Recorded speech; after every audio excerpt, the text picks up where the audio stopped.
বাসর ঘরে প্রবেশ করে যে এই বইয়ের ঘুমটা উঠালাম, বউ আমার ছোটখাটো হাতির বাচ্চার মতো সুর করিয়া চিল্লাইয়া বলল, তুই?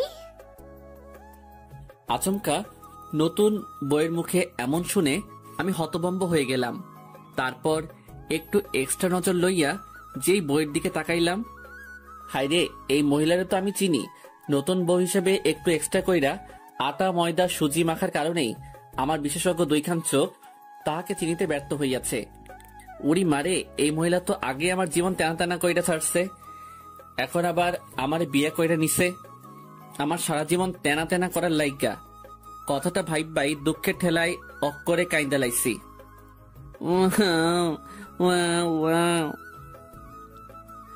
আসলে দুঃখের কথা কি আর কোমরে ভাই, এই মাইয়া আমার এক্স গার্লফ্রেন্ড, নাম রিয়া ওরফে মহিলা শয়তান। জীবনের প্রথম একটা কিউরেটর বদনা থুক্কু ডিব্বা মাইয়া দেখাই প্রেমে পইরা গেছিলাম। আর অনেক কষ্ট করিয়া তাহার সাথে লাইনটা লাগাইলাম, কিন্তু সেই কষ্টের ফল আর পাইলাম কই। 3 মাস এই বজ্জাত বেডির লগে রিলেশন ছিল, আর এই 3 মাসেই আমার মতো একটা পিচ্চি কিউট বলারে অক্করে থাকার কইতে পারমু না। তারপর হঠাৎ করে গত 17 দিন আগে তাহার সাথে একটা বিষয় নিয়ে সেই লেভেলের ঝগড়া বেঁধে গেল। আরো সাফ জানিয়ে দিল আমার সাথে আর সম্পর্ক রাখবে না, আর আমিও সুযোগ পাইয়াই তাহার জীবন থেকে ভাগা দিলাম। তারপর এক বস্তা খুশি মনে লইয়া একেবারে আড্ডাখানায় যেতেই, কি রে বেটা, কি হয়েছে তোর? এমন ছাগলের মতো লাফাইতেছিস কেন? আরে বেটা, রিয়ার সাথে ব্রেকআপ হইয়া গেছে। লেখক, ব্রেকআপ হলে মানুষ আপসেট থাকে, আর তুই এমন ছাগলের মতো 3 নম্বর বাচ্চার মতো লাফাইতেছিস কেন? আরে বেটা, লাফামো না তো কি করবো, ওই মাইয়া আমারে ভালোবাসে না। দেখ দোস্ত, আমি তোর মনের অবস্থাটা বুঝতে পারছি। প্লিজ দোস্ত, তুই মন খারাপ করে থাকিস না। দেখবি রিয়া 2-1 দিন পর আবারই তোর কাছে ফিরে আসবে। প্লিজ দোস্ত আমার, তুই স্বাভাবিক হ। আরে দূর বেটা, আমি তো স্বাভাবিকই আছি, আমাকে দেখে কি তোর পাগল মনে হচ্ছে নাকি? রুবিল রে, ও মনে হয় ব্রেকআপের কষ্টটা সহ্য করতে না পারে এমন পাগলামো করতেছে। দূর হালারা, তোরা তোদের চিন্তা নিয়ে থাক, আমি গেলাম। কথাটা কইয়াই বাড়ির উদ্দেশ্যে ভাগা দিলাম। পিছন থেকে হারামিগুলো ডেকেই যাচ্ছে, আমি ওদের ডাকে কোনো সাড়া না দিয়ে আমার গন্তব্যের দিকে এগিয়ে যাচ্ছি। বাসায় এসে ফ্রেশ হয়ে নিজের রুমে শুয়ে ভাবছি, আচ্ছা রুবেল তো বলল রিয়া আবার আমার লাইফে ফিরে আসবে, আর আমি শুনেছি রিলেশনে এসব ব্রেকআপ হয়ই, আবার কিছুদিন পর সব ঠিক হয়ে যায়। উড়ি মারে, এই মাইয়া কি তাইলে আবারও আমার লাইফে ব্যাক করতে যাইবে? খাইছে রে, যেই বজ্জাত মাইয়া ইডা আমাকে ব্ল্যাকমেল করে হলেও আমার লাইফে আবার ব্যাক করবেই। না, আমাকে একটা ব্যবস্থা করতেই হবে যেন ও আর আমার লাইফে ব্যাক করতে না পারে। বুদ্ধি পাইয়া গেছি, বিয়া করে এলামও, কিন্তু আমি তো এখনো অনেক চুডু। আম্মু আমার বিয়া করাইব তো, নাকি ঠ্যাঙ্গা লইয়া দৌড়ানি দিব? আর বিয়া না করলেও তো রিয়া আবারও আমার লাইফে খাইছে রে। আমি আর ভাবতে পারছি না, যেভাবেই হোক আম্মুকে রাজি করাতেই হবে। এখানে আমার জীবন মরণের প্রশ্ন। আর 7-5 কিছু না ভেবেই ফট কইরা আম্মুর রুমে গিয়ে একেবারে নিষ্পাপ বাচ্চাদের কণ্ঠে সুর তুলিয়া আমার আম্মাজানকে ডাক মারিলাম, আম্মু। আমার দিকে না তাকিয়েই জবাব দিলেন, কি ব্যাপার ছোট মিয়া, এত রস লাগাইয়া ডাক দিতেছো? মতলবটা কি? টাকা লাগবে? আরে আম্মু, তুমি তো দেখি আমাকে ভালোই বাসো না। আমি আসছি কোথায় তোমার কষ্টটা একটু কমিয়ে দিতে, আর তুমি কি না। ও মাইয়া, মাইয়া গো, আমার বাজান আসছে আমার কষ্ট কমিয়ে দিতে। আমার আব্বাজানরা কত ভাবে আমার কথাটা বলেন। ছোট মিয়া কি বলতে চান? একেবারে আম্মুর কাছে গিয়ে বসে উনার পা টিপতে টিপতে, আচ্ছা আম্মু, ভাইয়া তো বিয়ে করে ভাবিকে নিয়ে চিটাগাঙ্গে থাকে, আর আব্বু সারাদিন ব্যবসা বাণিজ্য নিয়ে ব্যস্ত। তুমি সারাদিন একা একা বাসায় থাকো, তোমার কি কষ্ট হয় না বলো? আর তোমার বয়স হয়েছে, আর এই বয়সেও তুমি একা একা রান্না বান্না করো, তোমার তো একজন সঙ্গী প্রয়োজন। তো তোর কথা কি তোর ভাইয়া চাকরি রেখে বউ নিয়ে এই কিশোরগঞ্জে এসে বসে থাকবে? আম্মু তুমিও না, ভাইয়া কেন আসতে যাবে? আজব, আমি যে বড় হয়েছি সেটা কারোর চোখেই পড়ে না। মানে? আমার কথা চিন্তা করলেও তো বাসায় আরেকজন মানুষ আনা যায়। এই তোর মাথাটা ঠিক আছে তো? মাত্র অনার্স দ্বিতীয় বর্ষে পড়ুয়া ছেলে নাকি? ছি ছি ছি, তোর মতো ফাজিলের হাড্ডির লগে কোন বেটায় তার মাইয়া দিব? সারাদিন ফটং ফটং কইরা বেড়াস। আম্মু থাক, আমার ভুল হইয়া গেছে, আর জীবনেও তোমাদের ভালো চাইতে আসবো না। কথাটা কইয়াই আম্মুর রুম থেকে দ্রুত গতিতে আমার রুমের উদ্দেশ্যে ভাগা দিলাম। দেখ, এত পামটাম মাইরা কোনো লাভ হইল না। রাতে বিছানায় শুয়ে ফেসবুকিং করছিলাম, এমন সময় আম্মু আমার রুমে এসে, কি ব্যাপার ছোট মিয়া, আপনি কি বিজি? না, বিজি থাকবো কেন, কিছু বলবা? আসলে আপনার আব্বুর সাথে আপনার বিয়ের ব্যাপার নিয়ে কথা বললাম। উনিও বললেন বাড়িতে একজন মানুষের প্রয়োজনই, তাই আমিও ভাবলাম আপনার প্রস্তাবটা রাখা যায়। আম্মু। আচ্ছা, তুই কি প্রেম টেম করিস না? আম্মু, তুমি এটা কি বললা? হ্যাঁ, আমি কেন শুধু শুধু প্রেম করতে যাবো? আমি তোমার পছন্দের মেয়েকেই বিয়ে করব, তাই এসব নিয়ে কোনো দিন ভাবিও নাই। হয়েছে, আর ডায়লগ মারতে হবে না। আকাম্মা, একটা প্রেমও করতে পারিস নাই, আর তোর সাথে কোন মাইয়া প্রেম করতে আসবে? তোর মতো ফাজিল ব্যাডারে কোন মাইয়া পছন্দ করবে? দেখছেন নি কারবারটা, আমারে খোটা দিতেছে। এই মহিলা, তুমি আমার আম্মু না হইলে ইচ্ছা মতো এক গাঁটি কথা শোনাই দিতাম। আম্মু লাগো, তাই কিছু কইলাম না। আম্মু, এটা কিন্তু বেশি হয়ে যাচ্ছে। হয়েছে, আর ঢং করতে হবে না।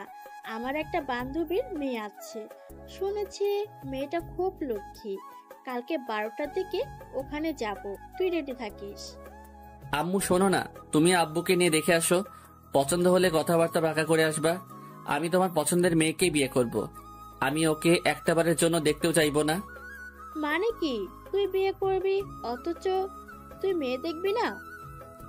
আম্মু, আসলে আমিও দেখতে চাই আমার আম্মুনিটা কেমন মেয়ে আমার জন্য পছন্দ করে। আমি একেবারে বাসর ঘরেই দেখবো। ভাইরে, তারপর বাসর ঘরে আইসা দেখি ওই মাইয়া আর কেউ না, ওইটাই রিয়ানি। বেশি বাল পাকনামি করতে গিয়া নিজে ধরা খাইয়া গেলাম। কথায় আছে না, অতি চালাকের গলায় দড়ি, যেখানে বাঘের ভয় সেখানেই রাত হয়। তারপর আমি রিয়াকে বললাম, ওই সেরি, তুই শেষমেশ আমার ঘাড়ে চাপলি। বইন রে, আমি তোর কি ক্ষতি করছিলাম? কিল্লাই আমার জীবনটারে তেনা তেনা করবি? আমার কাছে এসে আমার মুখের কাছে আঙুল এনে, ওই হারামজাদা, আমি তোর ঘাড়ে চাপতে যাব কেন? তুই আমাকে জেনে শুনে বিয়ে করেছিস।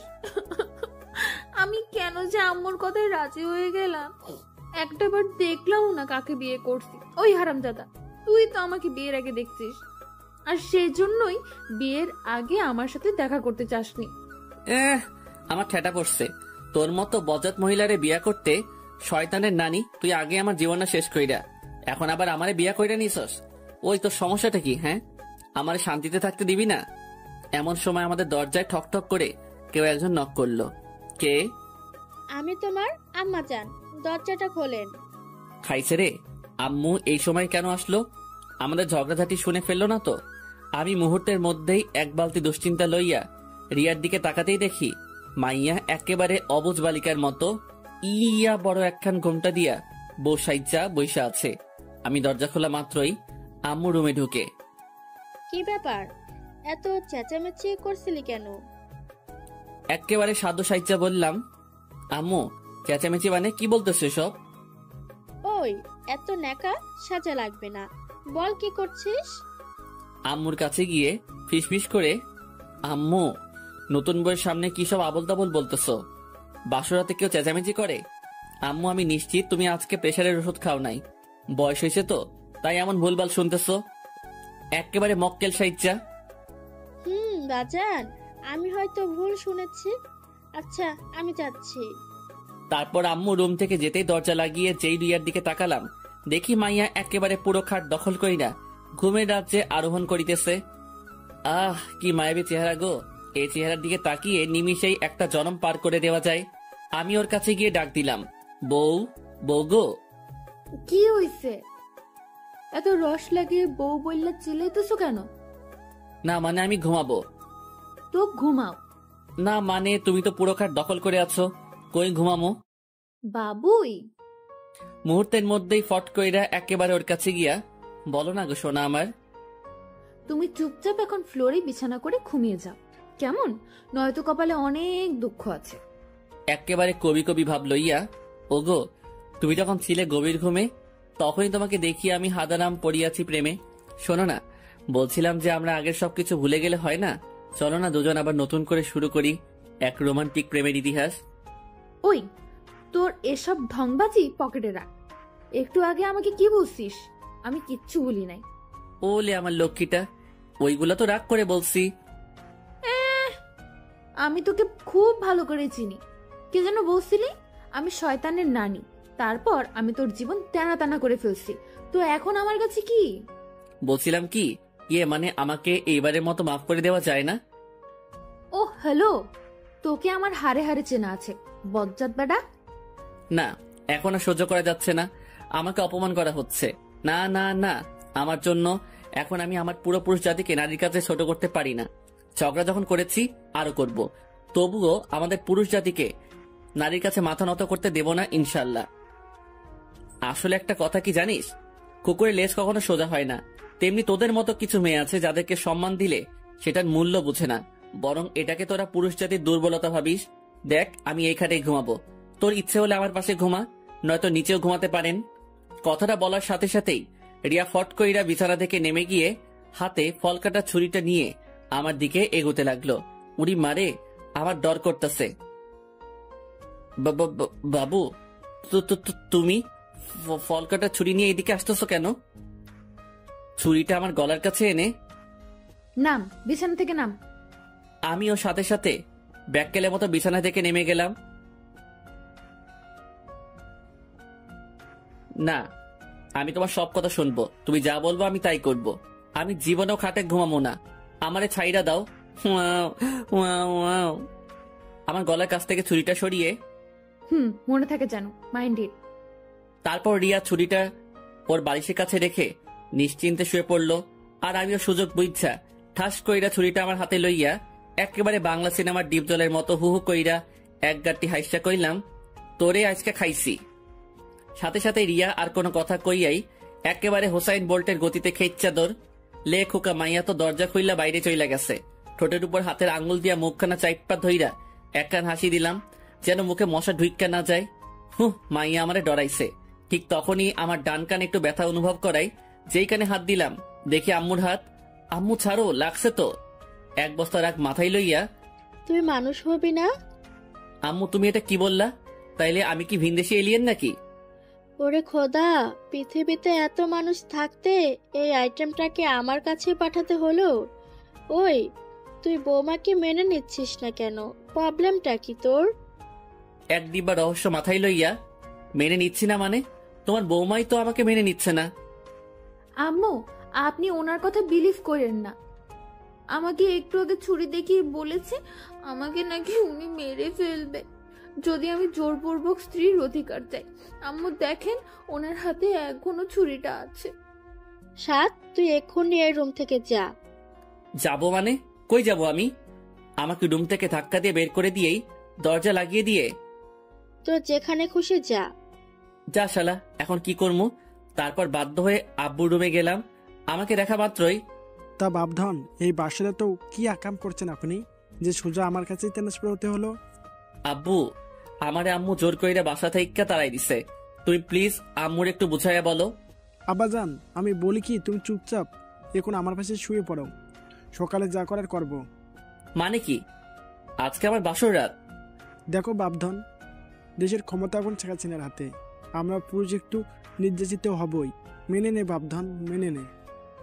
শেষমেশ কোনো উপায় না পাইয়া আম্মু যখন মোর বউ লইয়া আমারে আব্বুর লগে থুইয়া মনের সুখে ঘুমাই যায়, ফাইটটা যায়, বুকটা ফাইটটা যায়, এই গানটা গাইতে গাইতে ঘুমাইয়া গেলাম। পরের দিন সকালে ঘুম ভাঙলো কয়েকটা সারের চেঁচামেচিতে। চোখ খুলতেই দেখি এইগুলা কোনো জীবন্ত সার নয়, আমার পরাণের হারামি বন্ধু ওরফে ভন্ডুগুলা। কি ব্যাপার? এই সাত সকালে তোরা আমার বাসায় কোন দুঃখে? পরের দিন সকালে ঘুম ভাঙলো কয়েকটা সারের চেঁচামেচিতে। চোখ খুলতেই দেখি এইগুলা কোনো জীবন্ত সার নয়, আমার পরাণের হারামি বন্ধু ওরফে ভন্ডুগুলা। কি ব্যাপার? এই সাত সকালে তোরা আমার বাসায় কোন দুঃখে? তোরে কালাইতে আসছি। কেন? আমি কি তোর বইনরে লইয়া ভাগা দিছি নাকি? হারামজাদাই একা একা বিয়ে করে নিলে আমাদের একটা বড় জানানোর প্রয়োজন মনে করলি না? ভাইরে, হঠাৎ করে হয়ে গিয়েছে। বিলিভ কর দোস্ত, আমি নিজেই জানতাম না যে তখন আমার বিয়ে। শোন ভাই, তোর এসব ঢপবাজিতে আমাদেরকে গলাতে পারবি না। দে, এখন আমাদের ট্রিটটা দে। লে খোকা, ট্রিট? এটা আবার কি?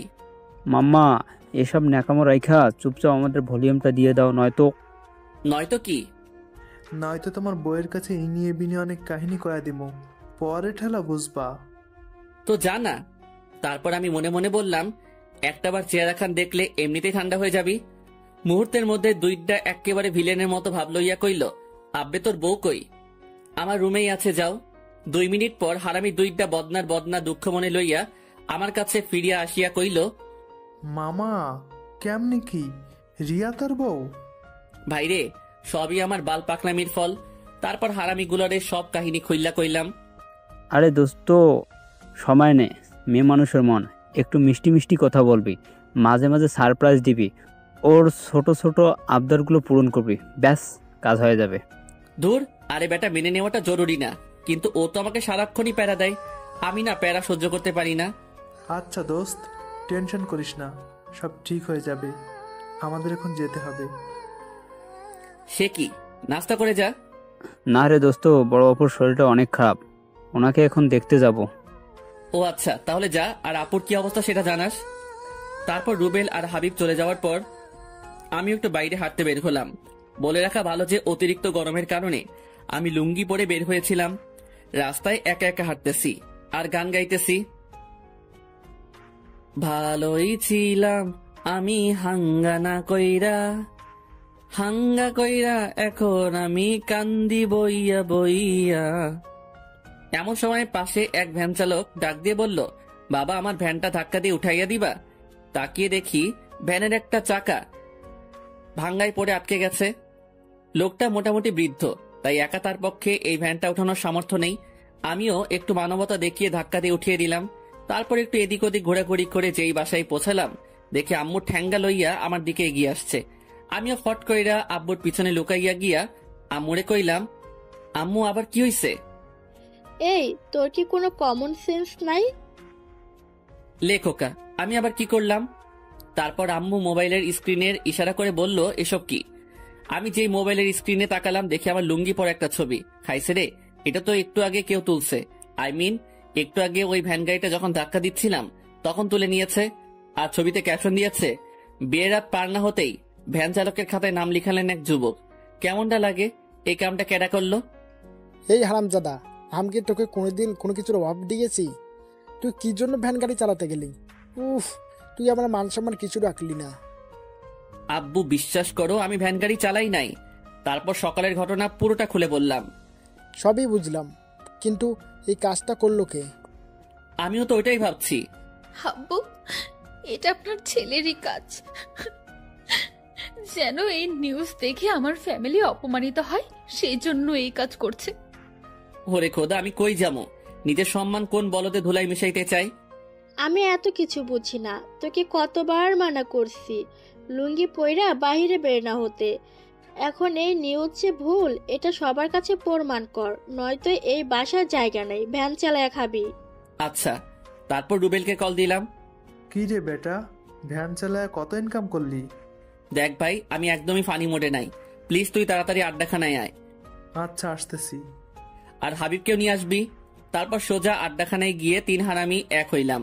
আচ্ছা, মূল কাহিনীটা একটু বলতো। তারপর আমি ওদেরকে সব কাহিনী খুলে বললাম। সবে বুঝলাম, কিন্তু এই কাজটা কি করেছে সেটা আগে আমাদের জানতে হবে। আর আইডিটা তো ফেক, হ্যাক করা ছাড়া কোনো উপায় নেই। প্লিজ ভাই, যেইভাবেই হোক আমাকে বাঁচা। আচ্ছা, আমি আমার ফ্রেন্ডকে আইডি লিঙ্কটা দিচ্ছি, ও অনেক ভালো হ্যাকার। আশা করি আইডিটা হ্যাক করতে পারলেই সব সমস্যার সমাধান করা যাবে। তারপর রুবেল তার ফ্রেন্ডকে আমাদের সমস্যা খুলে বলে। তারপর আইডি লিঙ্কটা ওকে দিয়ে দিল। প্রায় 2 ঘন্টা পর রুবেলের ফ্রেন্ড জানালো আইডিটা হ্যাক করতে সক্ষম হয়েছে। তারপর রুবেলের কাছে আইডির ইমেল অ্যাড্রেস আর পাসওয়ার্ড পাঠালো। আমরা আইডিটাতে লগ ইন করে যা দেখলাম, তার দেখার জন্য আমরা কেউই প্রস্তুত ছিলাম না। এ কি, এই আইডিটা তো কামরুলের। কামরুল হচ্ছে রুবেলের চাচাতো ভাই। কি কামরুল্লাহ এই কাম করছে? হালারে আইজা কুইটা লাবাম। আচ্ছা দোস্ত, আগে মাথা ঠান্ডা কর, রুমাইলারে সাইজ করতেছি। রুবেল, কামরুল্লারে কল দে। দেখ দোস্ত, ও তো আমার ভাই, এখানে আমি থাকলে প্রবলেম হবে, আমি যাই। রুবেল ঠিক বলেছে। তাছাড়া রুবেল আমাদের সাথে থাকলে ওকে আমরা কিছুই করতে পারবো না। আমি এত কিছু বুঝি না, তুই কামরুল্লারে এখনই এখানে হাজির কর। তারপর কামরুল্লারে কল দিয়ে আমাদের আড্ডাখানায় হাজির কইরা ক্লাবের দরজা লাগিয়ে ইচ্ছে মতো কেলানোর পর, ওই তোরা দুইটা আমাকে এইভাবে মারতেছিস কেন? আমি কি করেছি? তা মামা, তুমি আমার লুঙ্গি পরা পিক তুইল্লা এত সুন্দর একটা ক্যাপশন দিয়া ফেবুতে পোস্ট করলা কেন? এই পোস্ট আমি করি নাই। ওই হালা, তোর আইডির পাসওয়ার্ড কিন্তু আমাদের কাছে আছে, আর এই আইডি যে তোর তার অনেক প্রমাণও রয়েছে। কিন্তু আইডির পাসওয়ার্ড কেমনে পাইলি? পেয়েছি কোনো একভাবে। এখন বল, তুই এই আকাম কার কথাই করছিস? ভালো করছি। মনে আছে আমার জরিনার সাথে রিলেশনটা কিভাবে ভাঙছিলি? 7 মাস সাধনা করে ওর সাথে সম্পর্কটা করেছিলাম, তারপর সকিনের সাথে রিলেশনে গেলাম। 3 মাস আগে ওই রিলেশনটা কিভাবে ভাঙছিলি মনে আছে? গত 3 মাস আগে বাজারের দিকে যাচ্ছিলাম, তখনই খেয়াল করলাম কামরুল্লাহ সকিনার সাথে বৈশা মনের সুখে প্রেম চালাইয়া যাইতেছে। আমি কামরুলকে জিজ্ঞেস করলাম, মামা কি অবস্থা? হালাই তার গার্লফ্রেন্ডের সামনে এমন ভাব লইল যেন আমাকেও চেনেই না। তারপর কামরুলের গার্লফ্রেন্ড সকিনা কামরুলকে জিজ্ঞাসা করলো, বাবু এই হ্যান্ডুটা কে গো? আর সাথে সাথে কামরুল্লাহ কইল, আরে এলাকার পোলা, মাঝে মাঝে হেল্প করি, তাই যেখানে আমাকে দেখে একটু সম্মান করে আর কি। আমি মনে মনে কইলাম, দেখছনি কারবারটা, হালাই ওর গার্লফ্রেন্ডের সামনে আমরা ছোট করছে, দাঁড়া তোরে বাসটা দিতেছি। তারপর যেই ভাবা সেই কাজ, কামরুল্লাহ রে ওর গার্লফ্রেন্ডের সামনে কিছু ভাষণ শুনাইয়া দিলাম। কিরে কামরুল্লাহ, তোর মধ্যে কি একটু মনুষ্যত্ব নাই? কয়েক মাস আগে জরিনার লাইফটা শেষ করলি, মায়াটা এখন ওপারে যাবে। তারপর গেলি মর্জিনার লাইফে, এখন মর্জিনারে নদীর পাড়ে দাঁড় করিয়ে রেখে এখানে আরেক মাইয়ার লগে টাঙ্কি মারস। আর কয়টা মাইয়ার জীবন এইভাবে নষ্ট করবি? মর্জিনা নদীর পাড়ে দাঁড়িয়ে আছে, আমি আসার সময় তোর কথা জিজ্ঞেস করছিল, ভালো হ। কথাগুলো এক নিমিষে কইয়াই প্যান্টের পকেটে হাত ঢুকাইয়া থুক্কু। তখন লুঙ্গি পরা ছিলাম, লুঙ্গির এক কোনা কাঁধের উপর তুইলা এক বালতি খুশি মনে লইয়া একেবারে তামিল সিনেমার নায়কদের মতো স্টাইল কইরা ওই স্থান থেকে ভাগা দিলাম। আর ততক্ষণে কামরুল আর সকিনার প্রেম কাহিনী ইতিহাসের স্মৃতির পাতায় স্থান করিয়া লইল। দেখ ভাই, ওই ঘটনার জন্য আমি সত্যি লজ্জিত, কিন্তু হালা তুই আমারে সবার কাছে এইভাবে ছোট করতে পারলি? তুই তো আমার ল্যাংটা কালায় দোস্ত ছিলি, তুই একটা মাইয়ার জন্য আমার উপর প্রতিশোধ নিতে পারলি? আসলে আমি এই কাজটার প্রতিশোধ নেওয়ার জন্য করি নাই, আসলে তোর বউ রিয়ার কথায় আমি এই কাজটা করেছি। রিয়ার কথায় তুই সাদকে এইভাবে ছোট করতে পারলি? ওই হারামজাদা, রিয়া তোরে কত টাকা দিয়েছে? আজব, টাকার জন্য কেউ এসব করে নাকি? রিয়া বলছে এই কাজটা করতে পারলে ফুলটুসির সাথে আমার লাইনটা করিয়ে দেবে, তাই করেছি। কামরুল্লার মুখে এই কথাটা শোনা মাত্রই আর এক মুহূর্ত দেরি না কইরা আমি আর হাবিব আবারও আধা ঘন্টা এই হালারে কেলাইলাম। তারপর ওর গুলটুমার্কা চেহারাটার কয়েকটা ছবি তুইলা ওর এই আইডিতেই, যে আইডিতে আমার লুঙ্গি বড় ছবিটা পোস্ট করেছিল, ওর ছবিগুলো পোস্ট কইরা ক্যাপশন দিলাম, সাদ ভাইয়ার নামে মিথ্যা গুজব ছড়ানোর পর আমার বর্তমান অবস্থা।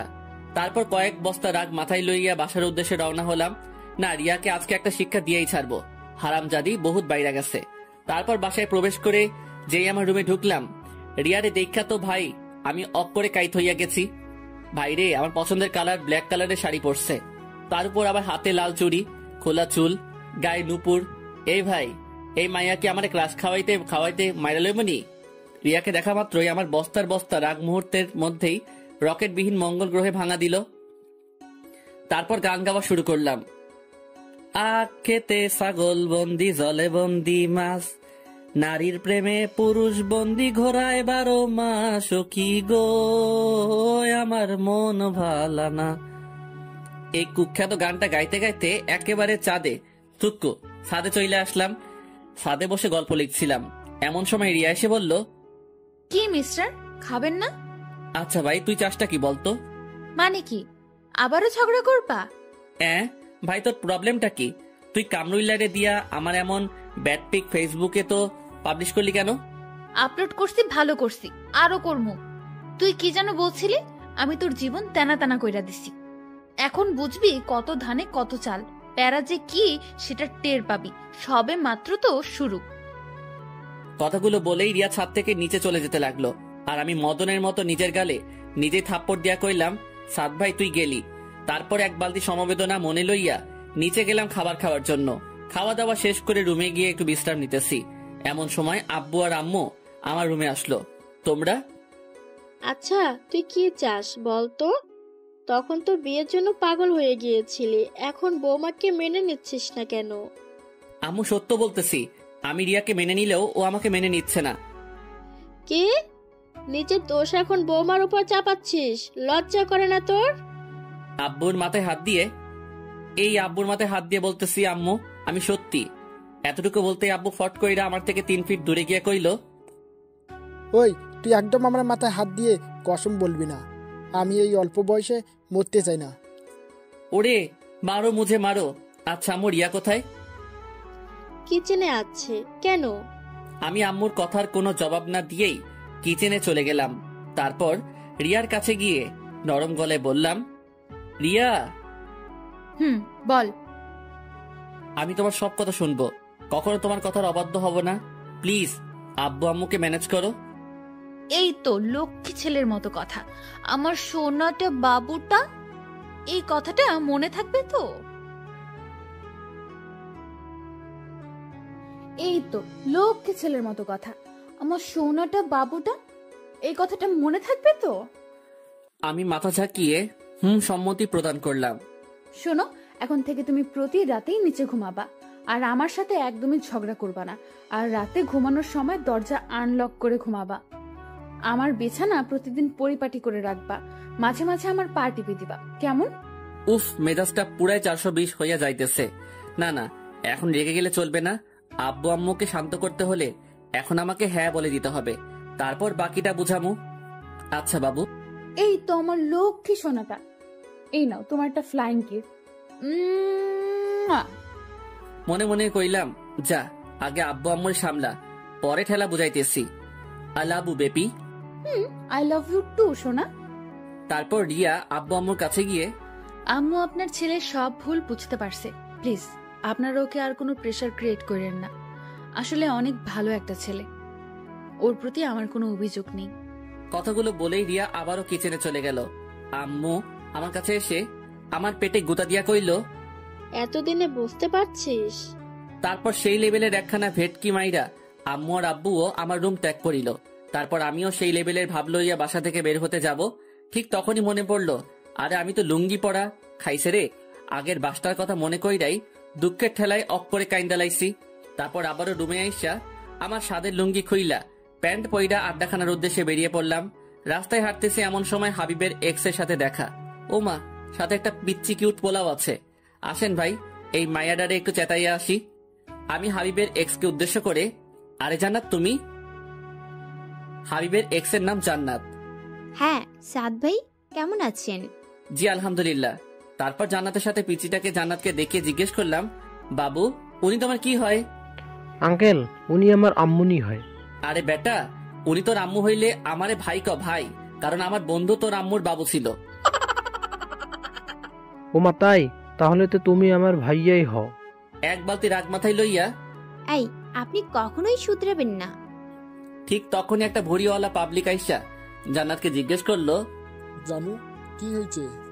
না জানু, তেমন কিছু না। জান্নাত তোমার বর নাকি? জি ভাইয়া, আর হ্যাঁ আমার বর মোটেও আপনার ফ্রেন্ডের মতো না, আমাকে একটু অবহেলা করে না, সবসময় ছায়ার মতো আমার সাথে থাকে। ও হাগু করতে গেলেও সাথে যায় নাকি? কথাটা কইয়াই খেচ্চা দৌড়, আর পিছন থেকে জান্নাত ঝড়ের বেগে গালাগাল দিয়ে যেতে লাগলো। তোর কপালে বউয়ের আদর নেই, তোর বউ তোরে দিয়া ঘরের কাজ করাবে, হারামি কুত্তা ইতর, সব কথাগুলো মিলায় নিস।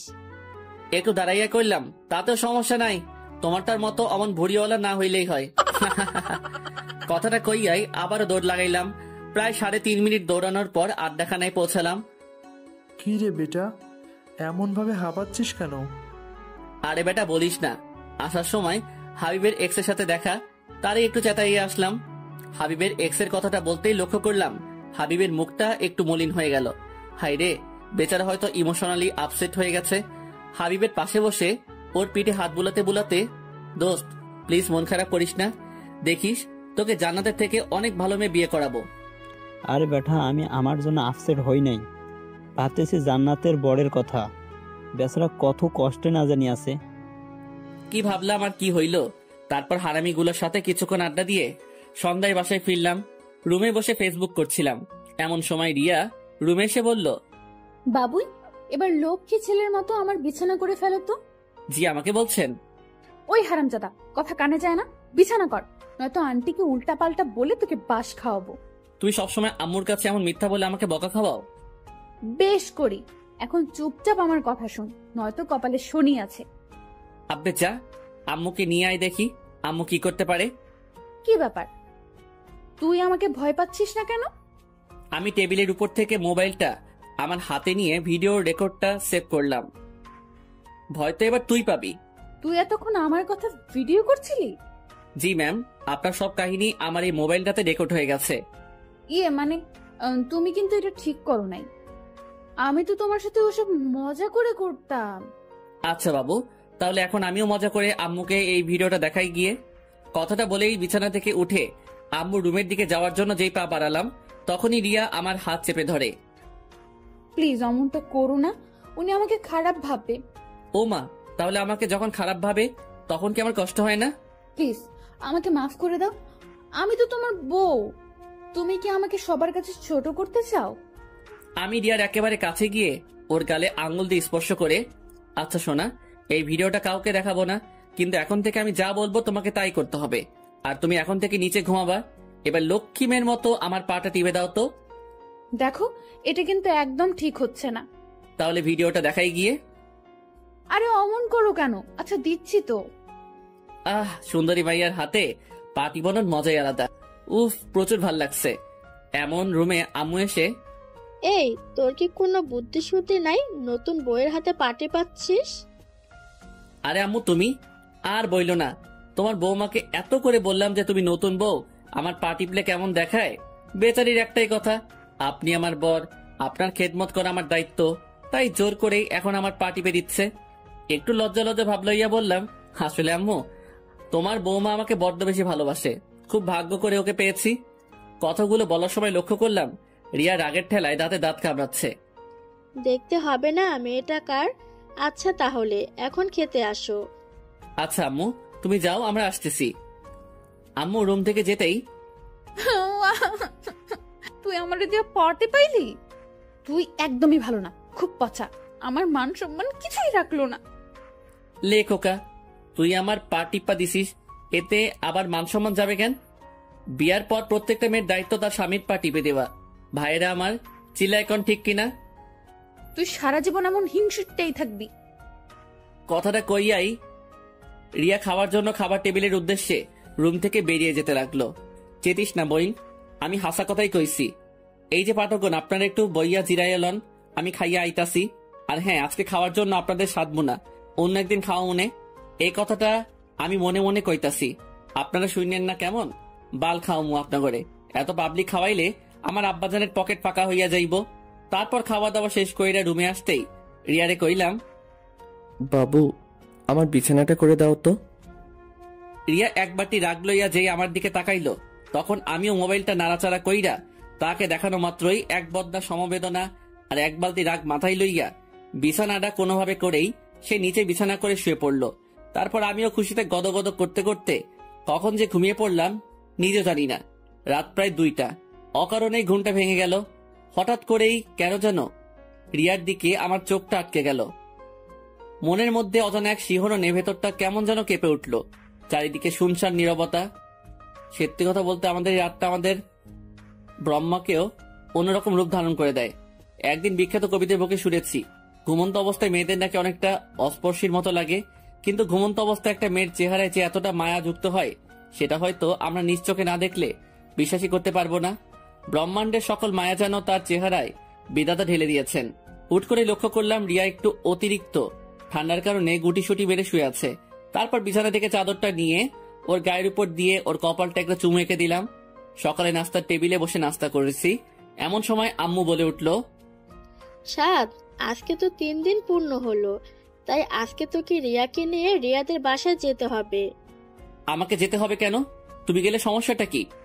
আমার এমন বোকাশোকা উত্তর শুনে রিয়া হুট করে হু হু করে হেসে উঠল। আহা কি হাসি! এই হাসির প্রেমে পড়েই আমি নির্দ্বিধায় পরলোক গমন করতে পারবো। আম্মু আমার এমন উত্তর শুনে আম্মু হাসবে না কাঁদবে বুঝে উঠতে পারছে না। তুই কি আমার সাথে মজা করছিস?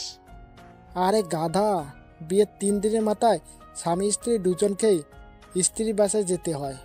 আমিও তো তোর আম্মুকে নিয়ে গিয়েছিলাম। তোর নানা নানি কি যত্নটাই না করেছিল। আম্মু আমি একা যেতে পারবো না, আমার ডর করে। তাহলে আমার লক্ষ্মী, বিয়ে করার আগে তো ভয় লাগে নাই? রেডি হয়ে নে, কিছুক্ষণ পরেই রওনা হবি। ভাইরে, আমার আম্মুরে কেডাই বুঝাইবো? আমি এখন অনেক ছোট, একলা একলা কেমনে যাবো? দুঃখের ঠেলায় অক্ষরে রানু মণ্ডলের সেই কুখ্যাত গানটা আ আ কইরা মনের মধ্যে বাইজে উঠতেছে। বহু নেকামি কাহিনী এবং ঠেলাঠেলির পরও কোনো উপায় না দেখা বাধ্য হয়েই শ্বশুর বাড়ির উদ্দেশ্যে রিয়াকে নিয়ে রওনা হলাম। রাস্তায় গাড়ির মধ্যে রিয়ার দিকে তাকাইতেই মনের মধ্যে কাউয়ার মতো কাকা কইরা উঠল। আহারে, আমার না জানি কি হাল করে ওর বাসায় নিয়া। এই যে পাঠক ভাইয়েরা, আমার জন্য একটু দোয়া কইরেন। বুঝতেই পারছেন, প্রথম শ্বশুর বাড়িতে যাইতেছি। প্রায় 35 মিনিট পর জার্নি করার পর আমি আমার শ্বশুর বাড়িতে পৌঁছালাম। আহা, শ্বশুর বাড়িতে প্রবেশ করা মাত্রই মনটা একেবারে ফুরফুরা হইয়া গেল। আরে ভাও, কত যে আটাবতী, ময়দাবতী আর রূপবতী তরুণী ঝাঁক এখানে বিরাজ করিতেছে। উফ, আমি নাকি আমার শ্বশুর বাড়িতে আসতে গিয়ে এত ভয় পাচ্ছিলাম। কত বড় হাদারাম আমি। মনটাই কইতেছে মাহফুজুর রহমানের গান ফুল ভলিউম দিয়া শুই না, তার প্রতিশোধ নেই।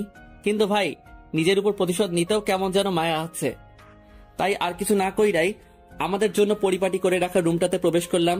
কিছুক্ষণ বিশ্রাম নেওয়ার পরই এক গাঁটটি মহিলা থুক্কু যুবতী মাইয়া আইসা আমার চারিপাশে ঘ্যান ঘ্যান করিতে লাগিল। মাইয়াগুলো এক একটা কিউরেটর ডিব্বা। দেখলেই পরানটা জোড়াই যায়। এই ঝাঁক থেকে অনায়াসে 2-4টা গার্লফ্রেন্ড বাইসা লয়ন যাইব, কিন্তু আমি তো বিয়া করে লাইছি, তাই গার্লফ্রেন্ড লওয়া হইল না। তারপর শালিকাগুলোর সাথে কিছুক্ষণ আড্ডা দিয়া দুপুরে খাবার খাইয়া সেই আমার বিখ্যাত কাপড় লুঙ্গি পইরা একটু এক্সট্রা কইরা জামাই জামাই ভাব লইয়া শালিকাদের সাথে ঘুরতে বের হলাম। তারপর বেশ কিছুক্ষণ ঘুইরা টুইরা আবারও রিয়ানির কাছে ফিরে আসলাম। দেখি মহারানী আমার মনের শখে ঘুমাইতেছে। আমি আস্তে আস্তে রিয়ার কাছে গিয়ে ওর গালে হাত দিয়ে স্পর্শ করতেই ফট কইরা রিয়া উঠে বসেই, এই তুই আমাকে টাচ করলি কেন? তোর মতলবটা কি? লেখুকা, তুমি না ঘুমিয়েছিলা? কি? তার মানে তুই আমার ঘুমের সময় আমার অসহায়ত্বের সুযোগ নেস? তুই আমার এত বড় সর্বনাশ কেমনে করলি? বিশ্বাস করো বইন, আমি তোরে কিচ্ছু করি নাই। তোর বিশ্বাস না হইলে পাঠকগণকে জিজ্ঞেস কর। যা শালা, করোনা ভাইরাসের কারণে 3 ফুট দূরত্ব বজায় রাখার কথা শুনেছি, কিন্তু 4 ফুট দূরত্ব কেন? রিয়া ঠাস কইরা বালিশ দিয়া আমার মাথায় মাইরা, তোর গবেষণা নিয়ে তুই থাক, আমি গেলাম। কথাটা কইয়াই রিয়া রুম থেকে ভাগা দিল। আর আমিও দুঃখের ঠেলায় চুপচাপ বিছানায় শুইয়া রানু মণ্ডলের গানটা শুনতে শুনতে ঘুমাইয়া গেলাম। সন্ধ্যার দিকে রিয়ার ডাকে ঘুম ভাঙলো। আই শুনছো? বলো। রিয়া আমার পাশে বসে আমার মাথায় হাত বুলাতে বুলাতে, লক্ষ্মী আমার, ওঠো। কি ব্যাপার? মাইয়ার মতলবটা কি? হুট কইরাই এত চেঞ্জ? তুমি ঠিক আছো তো? শোনা, আমি ঠিক আছি। তুমি ফ্রেশ হয়ে একটু বাইরে আসো। আমার নানু আর মামা মামি এসেছে তোমাকে দেখার জন্য। দেখছো নি কারবারটা? আচ্ছা তুমি যাও, আমি আসতেছি। আরে তুমি ফ্রেশ হয়ে আসো তো, আমি তোমাকে নিয়েই যাব। তারপর আমি ফ্রেশ হয়ে আসতেই ও আমার হাতে ধরে এমন ভাবে আমাকে ওর নানু আর মামা মামির সামনে নিয়ে গেল যেন এই দুনিয়াতে আমাদের মতো এত সুখী দম্পতি আর একটাও নাই। আমি ওনাদের সামনে গিয়ে সালাম দিলাম। সবাই আমার সালামের উত্তর দিয়ে আমাকে নানান প্রশ্ন করতে শুরু করলো, আর আমিও হাদারামের মতো ওনাদের বিরক্তিকর প্রশ্নের উত্তর দিয়ে যাচ্ছি। তারপর ওনাদের সাথে কথা শেষ করে রুমে এসে বিশ্রাম নিচ্ছিলাম। এমন সময় রিয়া এসে বলল, বাবুই চলো, খাবার টেবিলে তোমার জন্য সবাই অপেক্ষা করছে। তারপর সোজা খাবার টেবিলে গিয়ে বসলাম। তা বাবা, তোমার এখন কোনো অসুবিধা হচ্ছে না তো? না না আব্বা, কোনো অসুবিধা হচ্ছে না। দেখো বাবা, রিয়া হয়তো একটু রাগী, কিন্তু ওর মনটা অনেক ভালো। আমি তো ওর মামি হই, তারপরও আমাকে ওর মায়ের মতো মানে। ব্যাককেলের মতো মুখে হাসি বজায় রাখা, জি মামি, ও খুব লক্ষ্মী মেয়ে। কথাটা বলার পরপরই লক্ষ্য করলাম আমার শ্বশুর মশাই এক বালতি রহস্য লইয়া কেমন ভাবে যেন আমার দিকে তাকাচ্ছে। আমার নাতনিটা একদম আমার মতো সহজ সরল, কোনো ঘুরপ্যাচ বুঝেই না। আমি আবারও মদনের মতো মুখে এক বালতি হাসি বজাইয়া রাখা, নানু, ওর ব্যবহার তো এখনো সেই বিছানে হিসু করা পিচ্ছি বাচ্চাদের মতো, একদমই ঘোর প্যাচ বোঝে না। মনে মনে কইলাম, হ বইন, একদমই ঘোর প্যাচ বোঝে না, শুধু ভেতর একটু জিলাপির প্যাচ আর কি। আমার শ্বশুর মশাই এই আইটেমটাকে কোথা থেকে কুড়ায় আনছে কে জানে। তারপর খাওয়া দাওয়া শেষ করে একটু বিশ্রাম নিয়ে তারপর একা একা একটু ছাদে গেলাম। ও মা, ছাদে হিন্দি গান কে শুনে? ছাদের আবছালোয় চোখে পড়লো ছাদের এক কোনায় কেউ একজন উল্টো দিকে বসে এই এত রাতে হিন্দি গান শুনতেছে। আমি ওনার কাছে গিয়ে ওনার চেহারাটা দেখা মাত্রই আমার চোখ খুইলা মাটিতে পইড়া যাওয়ার অবস্থা। তারপর নিজেকে একটু সামনে নিয়ে আমতা আমতা করে বললাম, আব্বা, আপনি? আরে বাবা, তুমি বসো। না মানে আব্বা, রুমে বসে বোরিং লাগছিল তাই একটু ছাদে আসছিলাম আর কি। আচ্ছা আব্বা, আমি তাহলে যাচ্ছি। কথাটা বলেই আমি হুসাইন বোল্টের গতিতে হাইটটা ভাগা দিতে লাগলাম। জামাই শোনো, আরে এইদিকে আসো। আমি আবারও ওনার কাছে গিয়ে, জি আব্বা। আরে বসো, রুমে গিয়ে কি করবা? কথাটা বলেই আমার হাতে টান দিয়ে আমাকে ওনার কাছে বসিয়ে দিল। আমার কানের কাছে এসে ফিসফিস করে বলল, আচ্ছা বাবা, তুমি সত্যি বলো তো, খাবার টেবিলে বসে তুমি রিয়ার নামে যে প্রশংসা করলে তা সত্যি? একটু ইতস্ততা বোধ করে, কি বলেন আব্বা, আপনার মেয়ে তো ভালোই। ডাল মে কুছ কালা হ্যায়। জি আব্বা, কিছু বললেন? আরে না বাবারে, কেউ না বুঝলেও আমি তোমার দুঃখটা বুঝতেছি, কারণ ওর আম্মুর সাথে জীবনটা পার করতেছি তো। এটা একদমই তার মার মতো হয়েছে। লজ্জা শরম পকেট রাইখা, আব্বাজান আপনি আমার মনের কথাগুলো বুঝতে পারছেন। আচ্ছা আব্বাজান, এই মাইয়াটা কি সত্যি আপনার? মানে?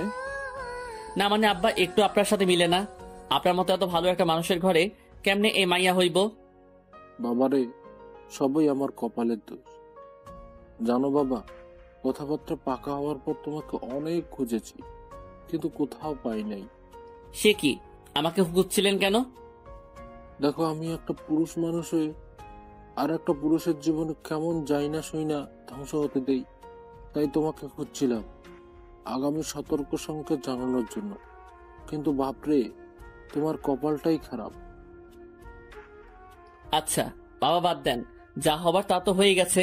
আপনি যখন আমার শাশুড়ি আমার সাথে জীবনটা পার করতে পেরেছেন, তাহলে আমাকেও পারতেই হবে। সিগারেটের প্যাকেট থেকে একটা সিগারেট বের করে আমাকে রিয়ার আব্বু দিয়ে বলে, এই নাও বাবা, সিগারেট খাও। আচমকা শ্বশুর আব্বার মুখে সিগারেট খাওয়ার কথা শুই না আমি কয়েক সেকেন্ডের জন্য হার্ট অ্যাটাক কইরা মরতে মরতে গিয়েও বেঁচে গেলাম। না না আব্বা, আমি এসব খাই না। আরে বাবা, লজ্জা পেও না তো। আমি জানি এই বয়সে বিড়ি খাওয়া একটা প্যারা থাকে। আমিও তোমার মতো প্রথম দিন শ্বশুর বাড়িতে গিয়ে বিড়ি খাইতে পারিনি। নাও, বিড়িটা মুখে নাও। বাপরে, এমন শ্বশুর মশাই থাকলে বাল আর বইয়ের আদর লাগতো না। কথা কন, ঠিক না বে ঠিক?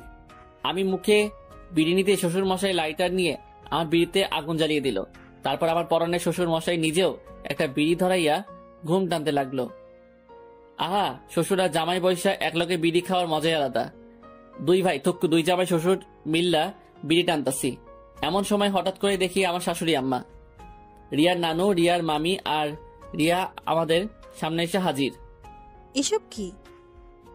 উড়ি মারে, বেশি বাল পাকনামি করতে গিয়া ধরা খাইয়া গেলাম। এখন কি করবো? দুই ভাই থুক্কু, দুই জামাই শ্বশুর মিল্লা বিড়ি টানতাছি।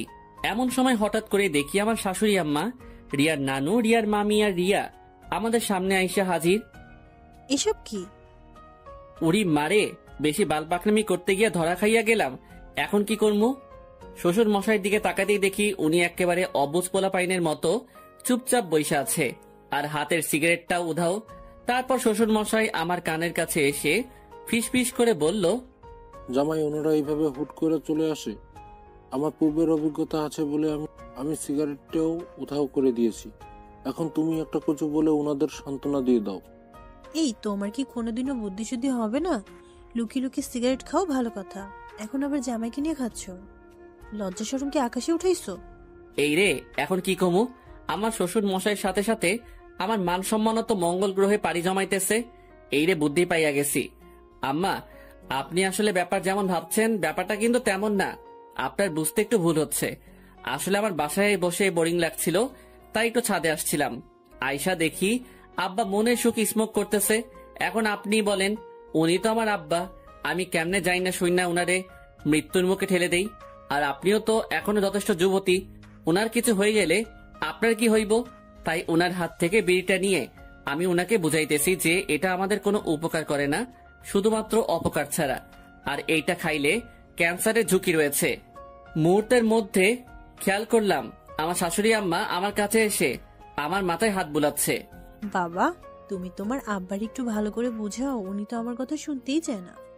আব্বা, আব্বা গো, আপনার যদি কিছু হইয়া যায় তাইলে আমি আব্বা কারে কমু? আপনি আমারে কথা দেন, আপনি আর বিড়ি খাইবেন না। আচ্ছা বাজান, আমি আর বিড়ি খামো না। তুমি আমার চোখ খুইলা দিছ। তুমি আমার মাইয়া জামাই না, তুমি আমার আব্বা। কথাটা কইয়াই আমারে জড়াইয়া ধইরা ওয়াও ওয়াও কান্না করাইয়া দিছে। তারপর কান্নাকাটি শেষ কইরা সবাইরে নিয়া ছাদ থেকে নামতে যাব, ঠিক তখনই আমার মহামান্য শ্বশুর মশাই আমার কানের কাছে এসে ফিসফিস করে বলল, জামাই তুমি কিন্তু হেব্বি টাউটা আছো। তারপর আমিও শ্বশুর আব্বা কানের কাছে গিয়ে ফিসফিস করে বললাম, আব্বা, মেয়ে মানুষ আপোষে না মানতে চাইলে পাম্মাইরা বসে আনতে হয়, আর কিছু টুকটাক মিছা কথা কমন লাগে আর কি। তারপর জামাই শ্বশুর হাত মিলাইয়া দুইজন দুইজনের জানুমানু লইয়া 2 রুমে গিয়ে ঘুমিয়ে পড়লাম। পরের দিন সকালে নাস্তা করে 2 জামাই শ্বশুর বেরিয়ে পড়লাম। জামাই, তোমার শাশুড়ি কালকে সারা রাত তোমার প্রশংসা শুধু কইরা গেছে। আব্বা, আমি কার মেয়ের জামাই সেটা দেখতে হইব না? আমি আপনার ধারাটা বজায় রাখবো না? জামাই, তোমার সাথে আমার এমন মিল হইব জানলে কবেই তোমারে খুঁজা বাইর করতাম, আমার মাইয়ারে তোমার হাতে তুইলা দিতাম। আব্বা, আপনার মতো এমন একটা শ্বশুর আমার মতো প্রত্যেকটা আপডেট পোলাপাইন আশা করে। থ্যাংক ইউ জামাই। ইউ আর মোস্ট ওয়েলকাম আমার কলিজা শ্বশুর মশাই। তারপর জামাই শ্বশুর কথা বলতে বলতে বাজারে পৌঁছাইলাম। বাজান, আসো আকবাইজ দোকানের পিছনে গিয়ে 2টা বিড়ি খেয়ে আসি। আরে আব্বা, আপনি বিড়ি খাওয়ার জায়গাও রেডি কইরা রাখছেন? মনে মনে কয়েকবার চিল্লায় কইলাম, শ্বশুর মশাই জিন্দাবাদ। আরে বাবা, একটা সেফটির বিষয় আছে না, আমি তো লুকাইয়া খাই, নয়তো তোমার শাশুড়ি জানলে পরে কিয়ামতের আলামত দেখাইবে। আব্বা, বুঝতে পারছি। তারপর বিড়ি খাওয়া শেষ কইরা 2 জন মিলে আবারও বাড়িতে চলে আসলাম। রাতে বিছানায় শুয়ে ফেসবুকিং করছিলাম, এমন সময় রিয়া এসে বলল, এই তুমি আম্মুকে কি উল্টাপাল্টা বলছো? আম্মু আমাকে বকা দিচ্ছে কেন? লেখুকা, আমি কখন আম্মারে কি কইলাম? তুমি আম্মুকে কেন বলছো আমি তোমার যত্ন করি না? ও মা, তা আমি কি মিথ্যা কথা বলছি নাকি? দেখো, আমি কোনো ঝামেলা করতে চাই না, তুমি আর এসব আম্মুকে বলবা না। মামা বাড়ির আবদার, সত্যি কথা বললেই দোষ, তা আমারে মেনে নিলেই তো পারো। আমি না তোমার মতো ছেলেকে কখনোই মেনে নেব না। এ ভাই শোন, তোর মতো পেতনি যে আমার মতো এমন কিউট একটা পোলা পাইছস, ওইটাই তোর 7 জন্মের ভাগ্য। আবার মুখে মুখে তর্ক করে। উফ, আমি না তোমার সাথে আর কথা বলতে চাচ্ছি না। তো আমি কি কথা কইবা চাইতেছি নাকি? এই লক্ষ্মী, শোনো না, দেখো তুমি এসব আম্মুর কাছে বললে আম্মু কি ভাববে? আমার অসম্মান হয় না বলো? এই তো এখন ঠিক আছে, এমন মিষ্টি করে বললেই তো পারো। এমন চিল্লাইয়া কইলে তোমার কথা শুনতে মন চায়। আচ্ছা ঘুমাও। মনে মনে কমু নাকি, আরো বেশি কইরা কমু। আমার বাসায় আম্মুর কাছে আমার প্রেস্টিজ লিক করছিলি না, এখন ঠেলা বুঝামু। তারপর দেখতে দেখতে বেশ কয়েকদিন পার হয়ে গেল। আজকে একটু পরেই আমি আমার পরনের শ্বশুর মশাইকে ছেড়ে আমার বাড়িতে তাহার মাইয়াডারে লইয়া পাড়ি জমামু। বাজান, তোমারে খুব মিস করব, সময় পেলে তোমার আব্বার কাছে চলে আসবা। আব্বা গো, আমিও আপনাকে খুব মিস করব। ভালো থাকবেন আর নিজের শরীরের যত্ন নিবেন। তারপর সবাইকে বিদায় জানিয়ে শ্বশুর বাড়ি থেকে আমার বাড়ির উদ্দেশ্যে রওনা হলাম। বাড়িতে পৌঁছে ফ্রেশ হয়ে কিছুক্ষণ বিশ্রাম নিয়ে আবারও আড্ডাখানায় গিয়ে যোগ দিলাম। আড্ডাখানায় যেতেই, কি রে মাম্মা, শ্বশুর বাড়ির খাবার খেয়ে তো মোটা হয়ে গেছিস। আরে বেটা, শ্বশুর বাড়িতে যেই যত্নটা করছে, আগে জানলে ল্যাংটা কালে বিয়ে করে নিতাম। বলিস কি মামা? কমুনা। বুঝতে পারছি, বইয়ের ছাড়া খায়া ফিট হয়ে গেছস। এ বেটা, আমারে কি তোর ব্যাককেল মনে হয় নাকি? বউকে আরো উল্টো বাস দিয়ে আনছি। এখন আমার বাসায় গিয়ে দেখবি বউ আমার একেবারে তারের লাহান সোজা হইয়া গেছে। হয়েছে, তোর চাপা রাখ, দেখমু গিয়ে কেমন সোজা করছস। তারপর হারামিগুলার সাথে কিছুক্ষণ আড্ডা দিয়ে রাতে বাসায় ফিরলাম। তারপর রাতের খাবার শেষ করে রুমে আসতেই, স্যার, তোমাকে আমার কিছু বলার ছিল। বলো। দেখ, আমরা দুজন দুজনকে সহ্য করতে পারি না, সবসময় ঝগড়া বিবাদ লেগেই থাকে। যেখানে স্বামী স্ত্রী একে একজনের বিপদে আপদে পাশে দাঁড়ায়, সেখানে আমরা ব্যস্ত থাকি একজন আরেকজনের বিপদের কারণ হওয়ার জন্য। সেটা ঠিকই বলছো। সাদ, আমরা হয়তো কখনোই একসাথে হ্যাপি থাকতে পারবো না। আচ্ছা, আমরা চাইলেই তো সবকিছু ভুলে গিয়ে আবারও নতুন করে শুরু করতে পারি। সেটা সম্ভব না, কারণ আমরা দুজনেই একই ক্যাটাগরির। আচ্ছা ঠিক আছে, আমি আর কখনো তোমার সাথে অকারণে ঝগড়া করব না, কখনো তোমার কষ্টের কারণ হব না। না স্যার, এটা বলা যতটা সহজ, করা ততটাই কঠিন। তাহলে তুমি কি বলতে চাচ্ছ? স্যার, আমাকে ভুল বোঝো না, আমি তোমার সাথে থাকতে পারবো না।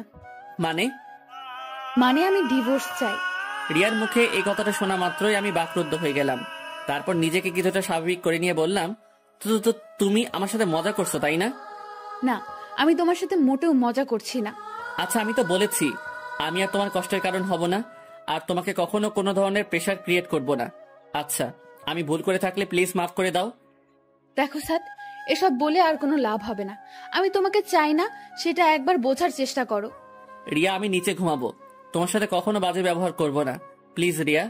দেখো, আমার আম্মু তোমায় অনেক ভালোবাসে, আমি ওনাকে কি জবাব দেব? উনি অনেক কষ্ট পাবে, প্লিজ রিয়া। উফ সাদ, তুমি বুঝতে যাচ্ছ না কেন? তোমার সাথে থাকাটা আমার পক্ষে সম্ভব না। আচ্ছা, অনেক রাত হয়েছে, এখন ঘুমাও, আমরা সকালে কথা বলি। আচ্ছা ঠিক আছে, ঘুমাও। না, তুমি ঘুমাও, আমি একটু বাইরে যাব। কথাটা বলার সাথে সাথে রিয়া কিছু না বলে চুপচাপ শুয়ে পড়ল। আর আমি বাইরে এসে করিডোরে দাঁড়িয়ে ভাবছি আমার ভুলটা কোথায়। আচ্ছা, আমি তো ওকে বলেছি আমি আর ওকে বিরক্ত করব না, তবুও ও বুঝতে চাচ্ছে না কেন? আমার নিজের জন্য এতটা কষ্ট হচ্ছে না, তবে আমি আমার ফ্যামিলিকে কি জবাব দেব? কি বলবো আম্মুকে? কথাগুলো ভাবতে ভাবতে চোখের কোণ থেকে কয়েক ফোঁটা জল গড়িয়ে পড়ল। তারপর রুমে গিয়ে একটু ঘুমানোর চেষ্টা করলাম, কিন্তু চোখের পাতাটা কোনোভাবেই এক করতে পারছি না। বুকের ভেতরটার ভয়ানক তীব্র যন্ত্রণায় ছটফট করছি। রিয়ার দিকে তাকিয়ে দেখি ও নিশ্চিন্তে ঘুমাচ্ছে। খুব ইচ্ছে করছে ওর মায়া মাখা মুখটায় একটা সুখের পরশ এঁকে দিয়ে খুব করে বলতে, প্লিজ তুমি আমাকে ছেড়ে যেও না। আচ্ছা, হঠাৎ ওর ছেড়ে যাওয়ার কথায় আমি এত কষ্ট পাচ্ছি কেন? আমি কি তাকে সত্যি সত্যি ভালোবেসে ফেলেছি? না, কিছুই বুঝে উঠতে পারছি না।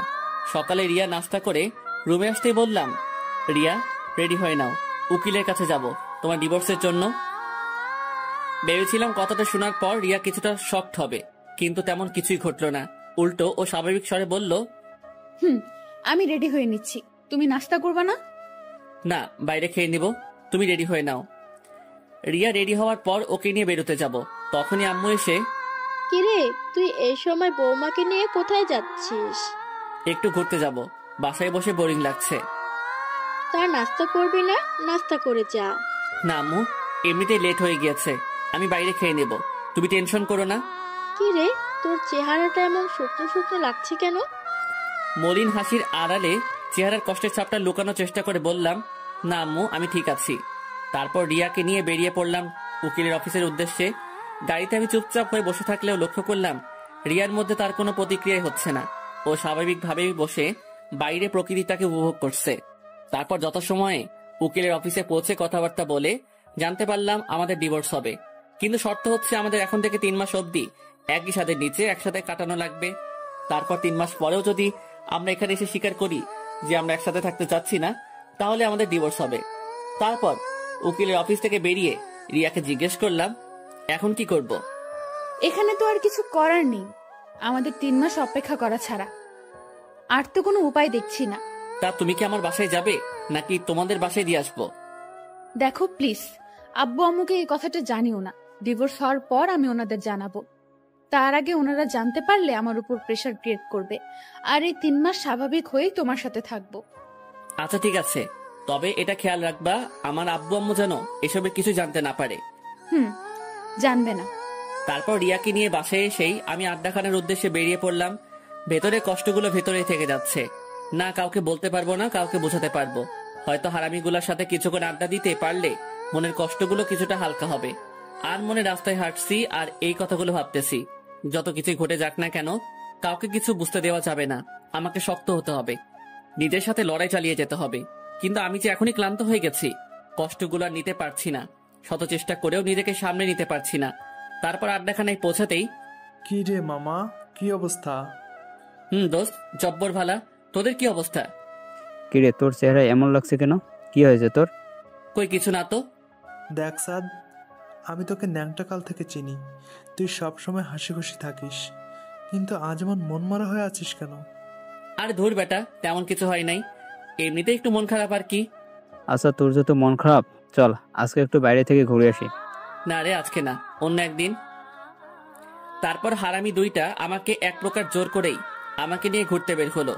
সারাদিন ঘোরাঘুরির পর সন্ধ্যার দিকে যেই ফিরলাম, ভেতরের কষ্টগুলো আবারও আমাকে গ্রাস করতে শুরু করলো। কোনো রকম রাতের খাবারটা খেয়ে তারপর বাসায় রাখা ঘুমের ওষুধ, এর থেকে বেশ কয়েকটা ঘুমের ট্যাবলেট খেয়ে শুয়ে পড়লাম। অতিরিক্ত ক্লান্তি আর ঘুমের মেডিসিন খাওয়ার কারণে কিছুক্ষণের মধ্যেই ঘুমিয়ে গেলাম। সকালে আম্মুর ডাকে ঘুম ভাঙলো। কে রে, এত বেলা হয়ে গেছে, তবুও তোর ঘুম শেষ হচ্ছে না? মোবাইলের কি বাটামটাতে চাপ দেওয়ার পরই স্ক্রিনে তাকিয়ে দেখি 10টা বেজে গিয়েছে। এ কি আম্মু, 10টা বেজে গেছে? তুমি আমাকে আগে ডাক দিবা না?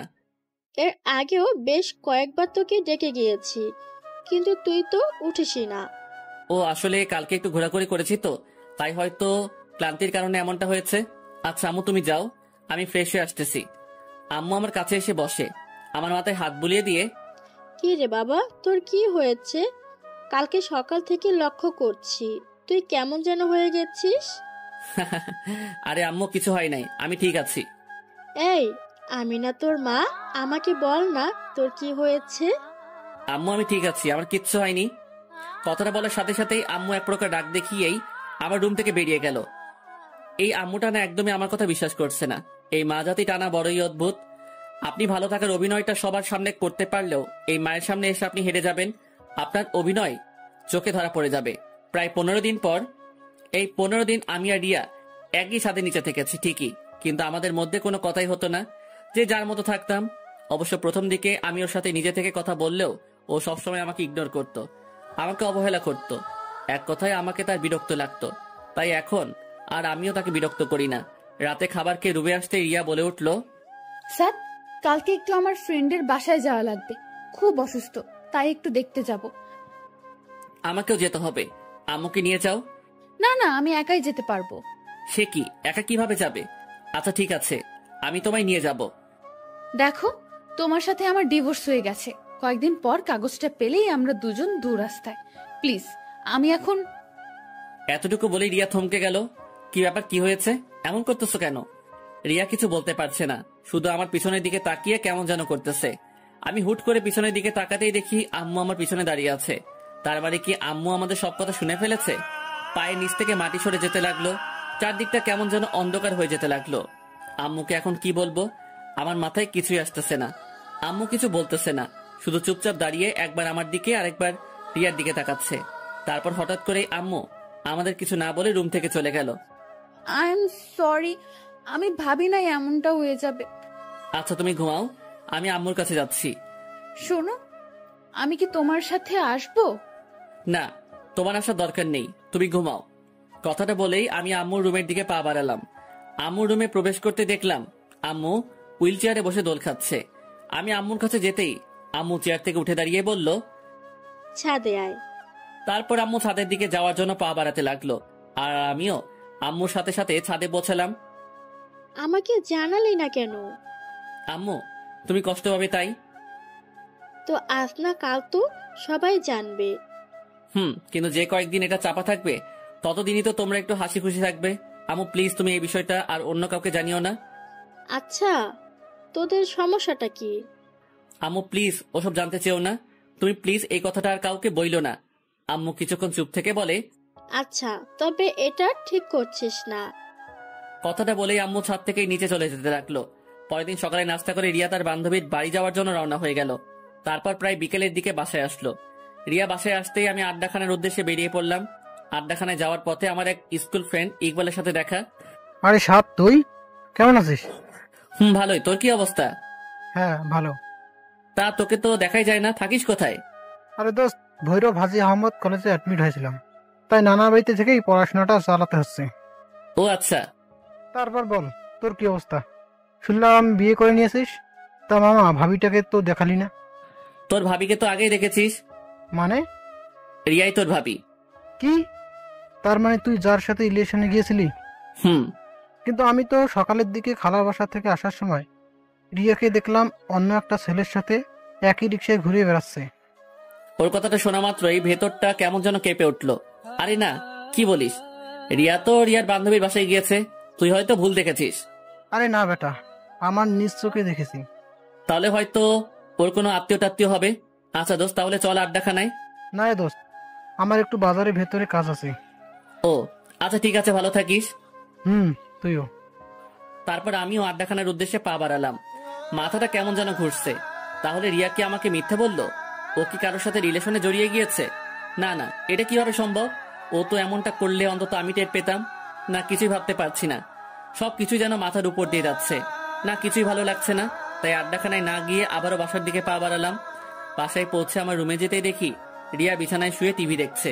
আমি টিভি রিমোটটা হাতে নিয়ে টিভিটা অফ করে দিতেই রিয়া বলে উঠলো, কি ব্যাপার, টিভি অফ করলো কেন?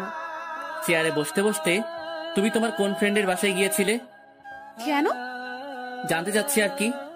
আমি তোমার সব প্রশ্নের উত্তর দিতে বাধ্য নই। হ্যাঁ সেটাই তো, কারণ আমার সব প্রশ্নের উত্তর দিতে গেলে তো তোমার সব কুকর্ম ধরা পড়ে যাবে। কি বাজে কথা বলছো? তুমি তোমার কোনো মেয়ে ফ্রেন্ডের বাসায় যাওনি। তুমি কার সাথে ঘুরতে বের হয়েছিলা? কোনো নাগরের সাথে? দেখো সাদ, তুমি কিন্তু সীমা অতিক্রম করছো। আমি আফরিনের বাসায় গেছিলাম, ও অসুস্থ। তুমি আফরিনকে কল দিয়ে জানতে পারো। পকেট থেকে মোবাইলটা বের করে আফরিনকে কল দিলাম।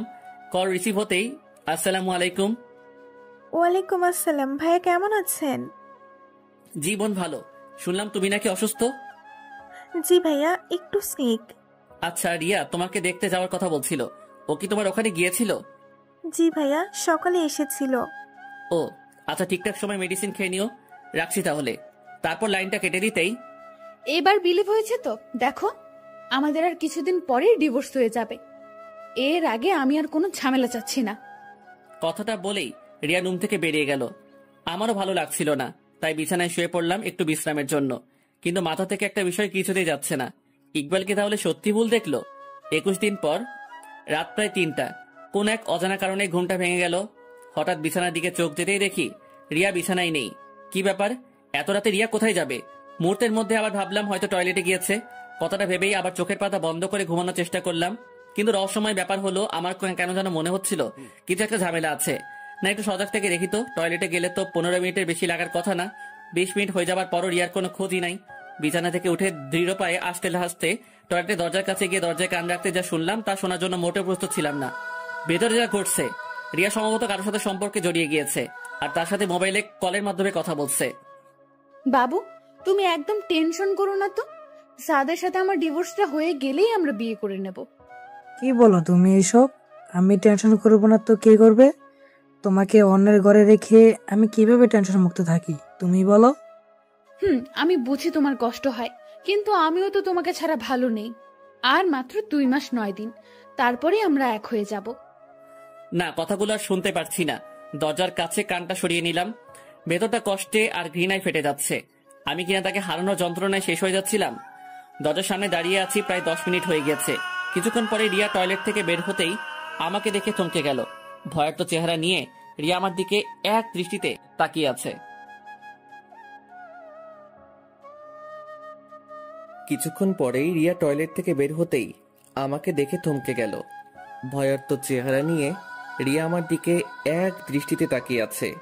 কি ব্যাপার, এত ভয় পাচ্ছ কেন? কিছু হয়েছে? কই না তো। ওর কাছে গিয়ে, আরে কি হয়েছে আমাকে বলো, ভয় পাইছো? আরে ভয় পেও না, আমি আছি তো, যাও গিয়ে শুয়ে পড়ো। আপনারা কি ভাবছেন এত বড় একটা কাহিনী হয়ে গেল আর আমি ওকে কিছুই বলিনি কেন? কারণ আমি এই কাহিনীটা অনেক আগে জেনে গিয়েছি। যেদিন ও প্রথম আমাকে ডিভোর্সের কথা বলেছিল, ওই দিনই আমার সন্দেহ হয়েছিল যে কিছু তো একটা গন্ডগোল আছেই। তারপর ইকবালের কথাটা শোনার পর আমার সন্দেহটা আরো তীব্র আকার ধারণ করলো। তারপর রিয়ার ফ্রেন্ড আফরিনকে কল দেওয়ার পর রিয়া আমার সাথে রাগ দেখিয়ে রুমের বাইরে যাওয়ার পর আমি আবারও আফরিনকে কল দিয়েছিলাম। আর আফরিনকে আমি বলি যে, আফরিন, রিয়া কখন বাসায় আসবে? সে কি, রিয়া তো সে কখন চলে গিয়েছে, এখনো বাসায় পৌঁছায়নি। বলো কি, রিয়া তোমার বাসা থেকে কয়টার দিকে বের হয়েছে? এই তো দুপুরে লাঞ্চের পরেই, এই ধরেন 2টার দিকে হবে। ও আচ্ছা, আমি ওকে মোবাইলে ট্রাই করেছিলাম আর কি, কিন্তু পাইনি। আমি তো একটু বাইরে, বাসায় গিয়ে দেখি ও আসছে কিনা।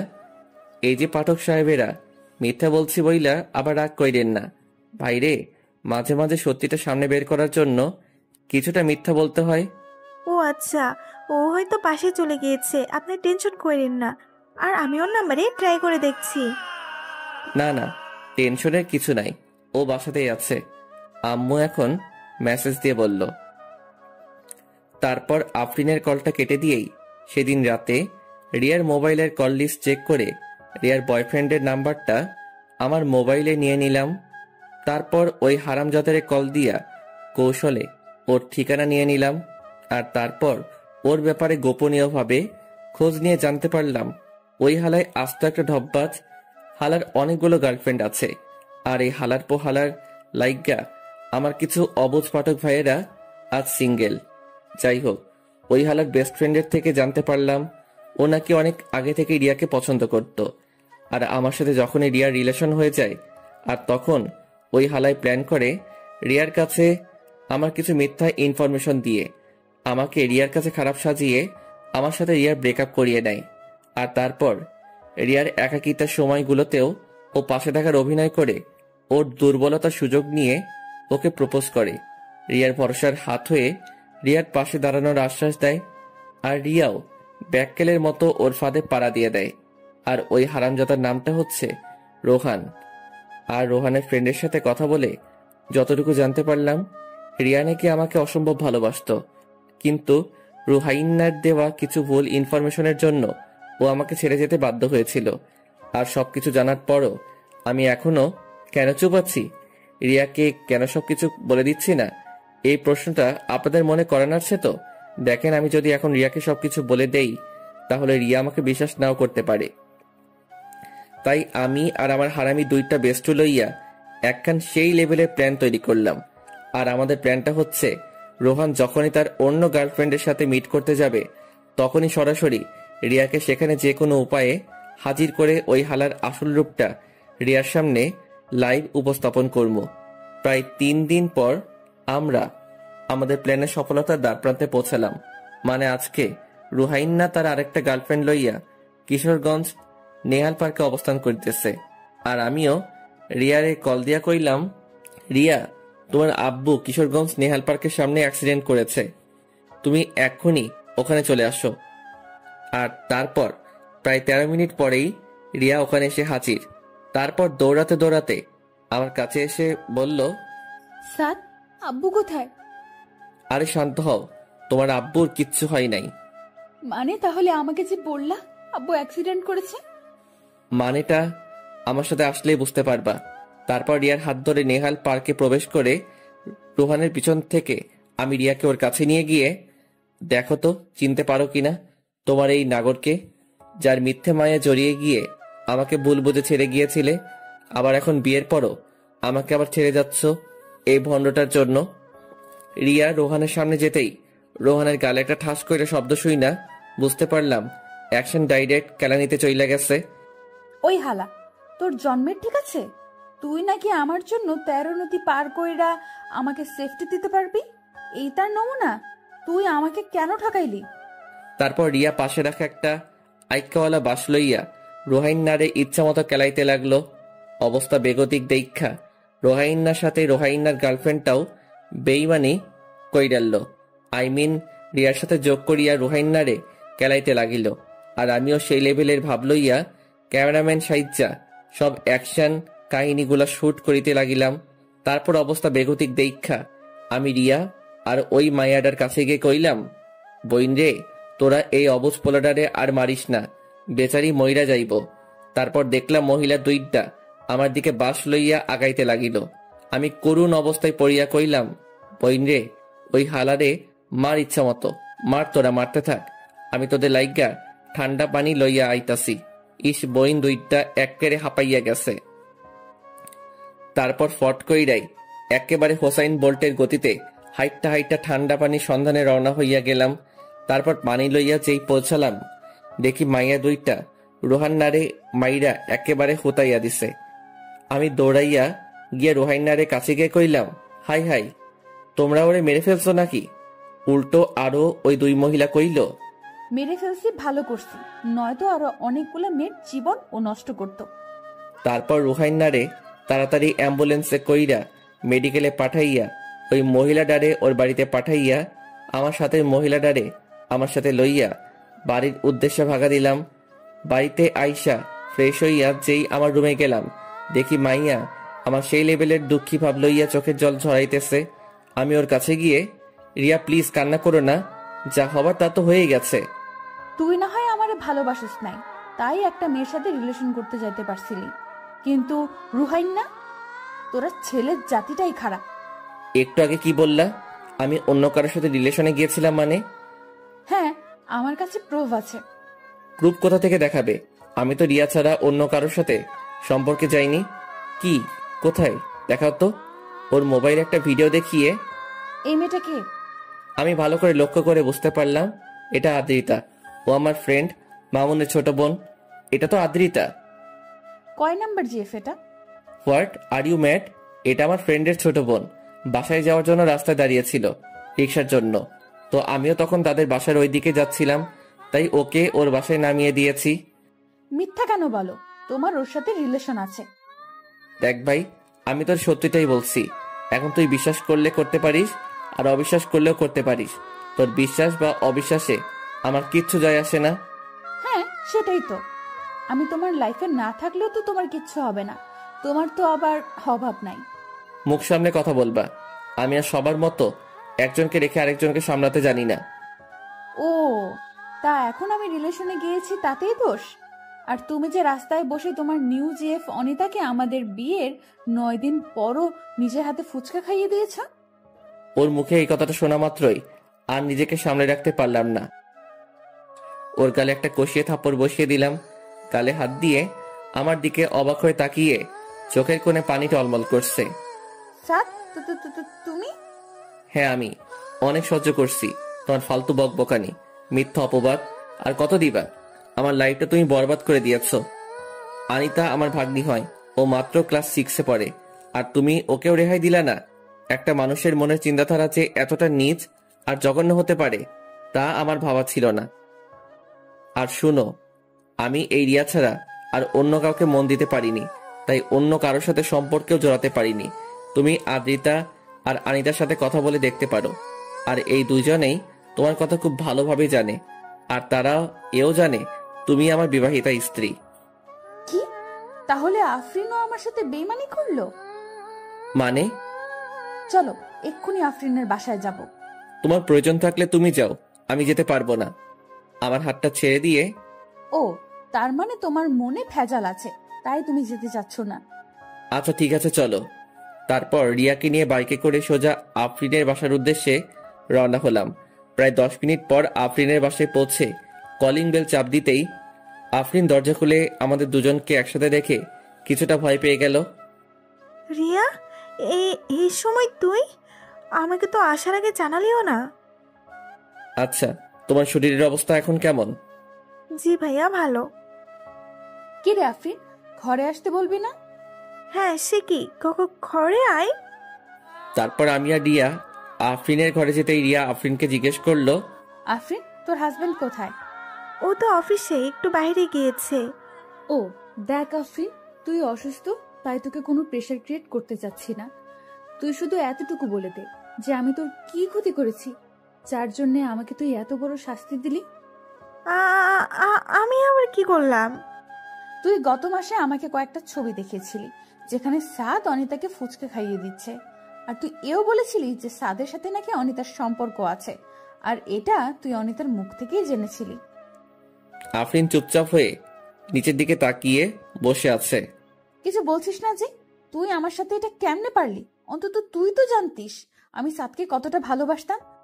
ওর সাথে সম্পর্কে যাওয়ার কিছুদিন পরই রোহান আমাকে আজে বাজে কিছু মিথ্যা নাটক সাজিয়ে আমার কাছে সাদকে খারাপ বানিয়ে আমাকে সাদের জীবন থেকে সরিয়ে দিয়েছিল। ভেবেছিলাম বিয়ের পর অন্তত সাদকে আমি আমার রূপের জালে ফাঁসিয়ে আমার প্রেমে ফেলে দিব। ভাবতাম ও তো অন্য কারোর সাথে রিলেশন বিয়ের আগে করেছে। বিয়ের পর তো অনেকেই আছে যারা ভালো হয়ে যায়, অথচ দেখ, সাদ কিন্তু আমি ছাড়া কখনো কারোর সাথে রিলেশনে যায়নি। এই ছেলেটা আমার সুখের জন্য সব করেছে, আর বিনিময়ে আমি তাকে শুধু কষ্টই দিয়েছি। তুই জানিস আফরিন, ও আমাকে কতটা ভালোবাসে। দেখ না, আমি আমাদের বিয়ের 9 দিনের মাথায় যখন আমাকে জানিয়েছিলি সাদ অনিতার সাথে রিলেশন করে, তারপর আবারও আমার কাছ থেকে মন ভেঙে গেল। জানিস, অনেক কান্না করেছি সেদিন। যেদিন মানুষটাকে এতটা ভালোবাসি, সেই মানুষটার কাছেই নিজে থেকে ডিভোর্স চেয়েছি, আর ও আমার সুখের জন্য আমাকে ডিভোর্স দিতেও রাজি হয়েছে। আজ ওর আম্মুর কাছে এই দোষ নিজের ঘাড়ে চাপিয়ে আমাকে ওর আম্মুর কাছে ভালো মেয়ে হিসেবে রেখে দিয়েছে। অথচ দেখ, ওর আম্মু এই কারণে আর ওর সাথে কথা বলা বন্ধ করে দিয়েছে। একটা মানুষকে আর কত কষ্ট দেওয়া যায়। আচ্ছা আফরিন, তোর উপর আমার কোনো প্রতিশোধ নেওয়ার ইচ্ছে নেই। শুধু এইটুকু আমি জানতে চাই, আমি তোর কি এমন ক্ষতি করেছিলাম যার জন্য তুই আমাকে এত বড় শাস্তি দিলি? এখানে তোর কোনো দোষ নেই, এখানে পুরো অপরাধটাই আমার। গত মাসে তোর ভাই কিডনির সমস্যার জন্য মেডিকেলে ভর্তি করিয়েছিলাম। হ্যাঁ, সেটাই তো আমি জানি। কিন্তু তুই এটা জানিস না, ওকে সুস্থ করে তুলতে আমার তখন 10 লাখ টাকার মতো লাগতো। জানিস, আত্মীয় স্বজনদের মধ্যে কারোর কাছে তখন 1 টাকাও পাইনি। আমরা তো মধ্যবিত্ত, কোথা থেকে এত টাকা জোগাড় করবো বল? আর অন্যদিকে সাব্বির মৃত্যুর মুখে ঢলে পড়ছিল প্রতিটা মুহূর্তে। রিয়া, তুই আমাকে শাস্তি দে। বিশ্বাস কর, সাত ভাই অনেক ভালো, আর তুই অনেক ভাগ্যবতী একটা মেয়ে যে 7 ভাইয়ের একটা মানুষকে তোর লাইফ পার্টনার হিসেবে পেয়েছিস। রিয়া, জানিস, এই টাকার জন্য যখন আমার দিশাহারার মতো অবস্থা, তখন আমার কাছে একটা বাজে প্রস্তাব আসে। আর সেই প্রস্তাবটা নিয়ে এসেছিল রোহান। ও তখন বলেছিল, যদি আমি তোর চোখে সাদকে খারাপ বানিয়ে তোদের আলাদা করতে পারি, তাহলে রোহান আমাকে 10 লাখ টাকা দেবে। আর আমিও আমার স্বামীকে বাঁচানোর জন্য এত বড় একটা খারাপ কাজ করতে রাজি হয়েছিলাম। তুই শুধুমাত্র টাকার জন্য? ছি, তুই আমাকে বলতে পারতি, আমি তোকে টাকা দিতাম। আমাকে মাফ করে দে, আমি খুব বড় অন্যায় করে ফেলেছি। আফরিনের কথায় কান্না দিয়ে আমার হাত ধরে বলল, সাথ চলো, বাসায় যাব। তারপর রিয়াকে নিয়ে বাসায় চলে আসলাম। রাতে বিছানায় শুয়ে আছি, এমন সময় রিয়া এসে আমার পা জড়িয়ে ধরে কান্না করতে করতে বলল, সাদ, আমার ভুল হয়ে গিয়েছে, আমাকে মাফ করে দাও। দেখো, যা হবার তা হয়ে গিয়েছে, এখন আর আমার কিছু করার নেই। ডিভোর্স পেপারটা হাতে আসলেই আমি সাইন করে তোমাকে মুক্তি দিয়ে দিব। সাদ, আমি তো ইচ্ছে করে কিছু করিনি, আর আমি তো তোমায় ভালোবাসি। দেখো, আমি তোমার কোনো কথা শুনতে চাই না, প্লিজ আমাকে আমার মতো থাকতে দাও। আচ্ছা, তুমি খাটে ঘুমিয়ে যাও, আমি নিচে ঘুমাবো। তারপর রিয়ার কথার কোনো উপেক্ষা না করেই আমি নিচে বিছানা করে শুয়ে পড়লাম। পরের দিন সকালে নাস্তা করে বাইরে বেরোতে যাব, ঠিক তখনই রিয়া আমার সামনে এসে আমাকে হঠাৎ করে জড়িয়ে ধরে হু হু করে কান্না করে দিল। এই কি হয়েছে? এমন বোকার মতো কান্না করতেছো কেন? প্লিজ আমায় ছেড়ে দিও না, আমি তোমায় অনেক ভালোবাসি। শুনো, একটা মানুষকে শুধুমাত্র ভালোবাসলেই হয় না, তার প্রতি বিশ্বাস আর ভরসাটাও রাখতে হয়, যেটা তোমার মধ্যে নেই। সাদ, আমি তোমায় অনেক বিশ্বাস করি। বিশ্বাস? তাও তুমি এই আমাকে? How funny. শুনো, ভালোবাসার মানুষটা ভুল করলেও তাকে শুধরানোর একটা সুযোগ দিতে হয়, তার পাশে থেকে ওই ভুল পথ থেকে তাকে ফিরিয়ে আনতে হয়। আর তাতেও যদি সেই মানুষটার মধ্যে কোনো পরিবর্তন না ঘটে, তাহলে তাকে ছেড়ে দেওয়াটাই শ্রেয়। কিন্তু তুমি কি করছো? দেখো, আমাকে এইবারের মতো মাফ করে দাও, আমি আর কখনো এমন ভুল করব না। মাফ? তাও তোমায়? কই, আমাকে তো তুমি মাফ করনি। আমি যে তোমায় বলেছিলাম আমার আম্মু হার্টের রোগী, আমার আম্মু এটা সইতে পারবে না। তুমি আমাকে ডিভোর্স দিও না, আমি তোমার সব কথাই শুনবো, তোমার কোনো প্রকার কষ্টের কারণ হব না। আমাকে তো তুমি একটা সুযোগও দাওনি। আচ্ছা, আমি তো কোনো ভুল করিনি, তাও তুমি আমার শাস্তি দিয়েছ। আচ্ছা, তুমি ফিরিয়ে দিতে পারবে আমার কষ্টের সেই রাতগুলো? ফিরিয়ে আনতে পারবে আমার আর আম্মুর সেই বন্ধু মোহন সম্পর্কটাকে? আমার আম্মুর চোখের জলের মূল্য তুমি রিয়া দিতে পারবে? আমার আম্মু তো কোনো ভুল করেনি, তোমাকে সে নিজের মেয়ের থেকেও বেশি ভালো আর ভরসা করত। আর সে মানুষটার চোখের পানিও তোমার হৃদয়টাকে নরম করতে পারেনি। আমাকে তুমি যে শাস্তি দেবে আমি মাথা পেতে নিব, তবুও আমাকে ছেড়ে দিও না প্লিজ। আই এম সরি, তোমার শাস্তি একটাই, তুমি আমার জীবন থেকে চলে যাও। কথাটা বলেই আমি আমার বাইরে চলে আসলাম। রুবেলকে আর হাবিবকে কল দিয়ে আড্ডাখানায় আসতে বলে আমিও আড্ডাখানায় চলে গেলাম। তারপর ওদের সাথে আড্ডা দিয়ে দুপুরের দিকে বাসায় ফিরে গোসল করে দুপুরের খাবার খেয়ে একটু বিশ্রাম নিচ্ছিলাম। তখনই খেয়াল করলাম রিয়া রুমে বসে নীরবে চোখে জল ফেলতেছে। হঠাৎ করে কেমন যেন একটু মায়া হলো। আমি উঠে তার কাছে গিয়ে বসলাম। তারপর ওকে বললাম, দেখো রিয়া, কান্না করলে আর এখন কোনো লাভ হবে না। এত সুন্দর চেহারাটা শুধু শুধু খারাপ করো না। আমি একদিকে কান্না করতেছি আর তুই মজা লস? আমি মজা লইলাম কই? আমি তো তোমাকে ভালো উপদেশ দিচ্ছি। দেখো, তোমার এই সুন্দর চেহারাটা নষ্ট হয়ে গেলে আর কেউই তোমার দিকে ফিরেও তাকাবে না। আর রোহানের মতো ছেলেরা তোমাকে পাওয়ার আকাঙ্ক্ষাও করবে না। তখন তোমার কি হবে? প্লিজ কান্না করো না। তুমি থাকো তোমার উপদেশ নিয়ে। কথাটা কইয়াই এক বদনা রাগ আমার দিকে ছুঁড়ে মাইরা আর এক বস্তা রাগ তাহার সাথে লইয়া ছাদের উদ্দেশ্যে ভাগা দিল। যা বাবা, বেশি কষ্ট দিয়ে ফেললাম না তো? নিশ্চয়ই এখন ছাদে গিয়ে ফুপিয়ে ফুপিয়ে কান্না করবে। থাক, কষ্ট পাক গিয়ে। সে কষ্ট পাইলে আমার কি? একটু কষ্ট করে বোঝুক। অন্য কাউকে কষ্ট দিলে তা সহ্য করতে তা কতটা কষ্ট হয়। তারপর আমিও হাত পা ছাইরা দিয়া সেই লেভেলের একটা ঘুম দিলাম। বিকেলের দিকে ঘুম ভাঙলো রুবেলের কলের রিংটং এর আওয়াজে। কিরে? কিরে বেটা, কই তুই? বাসায় ঘুমাইতেছি। তাড়াতাড়ি ঘুমটা পকেটে লয়ে আড্ডাখানায় আয়। আচ্ছা ভাই, মই আইতে আসি। তারপর বিছানা থেকে উঠে ফ্রেশ হয়ে আড্ডাখানার উদ্দেশ্যে বেরিয়ে পড়লাম। তারপর হারামিগুলোর সাথে আড্ডা শেষ করে রাতে বাসায় ফিরলাম। রাতের খাবার শেষ করে যে খাবার টেবিল থেকে উঠতে যাব, ঠিক তখনই লক্ষ্য করলাম রিয়া খাবার শুধু নাড়াচাড়া করছে, কিন্তু খাচ্ছে না। রিয়া, খাচ্ছ না কেন? আমার দিকে করুণ দৃষ্টিতে তাকিয়ে বলল, আমার খেতে ইচ্ছে করে না। মা, আমার তোমার কিছু হয়েছে? শরীর খারাপ? না বাবা, আমি ঠিক আছে। বিকালে হালকা কিছু খেয়েছি তো, তাই ক্ষুধা মরে গেছে। আচ্ছা, জোর করে খেয়ে নাও। কথাটা বলেই আমি আমার রুমে এসে কানে হেডফোন গুঁজে গান শুনতে শুনতে ঘুমিয়ে পড়লাম। 3 দিন পর রাতে বিছানায় শুয়ে আছি। এমন সময় রিয়া আমার কাছে এসে বলল, আমার কিছু বলার ছিল। বলো। তুমি তো বলো ছেড়ে যাওয়া না, মানিয়ে নেওয়াটাই ভালোবাসা। তাহলে তুমি আমাকে এখন ছেড়ে দিচ্ছ কেন? দেখো, তুমি যদি ভুল করতে বা আমায় শুধুমাত্র ছেড়ে যেতে, তাহলে আমি তোমায় মানিয়ে নিতাম। কিন্তু তুমি তো আমাকে শুধু ছেড়ে যাওনি, আমাকে দিনের পর দিন ঠকিয়েছ। বিয়ের আগে না হয় আমাকে কিছু না বলেই তুমি ছেড়ে গিয়েছিলে, কারণ আমি শুধুমাত্র একাই কষ্ট পেতাম। কিন্তু বিয়ের পর তুমি শুধু আমাকে ছেড়ে যাচ্ছিলে না, ছেড়ে যাচ্ছিলে আমার মা বাবা সবাইকে। তাদের বিশ্বাসের বুকে তুমি নিজ হাতে ছুরি চালিয়েছ।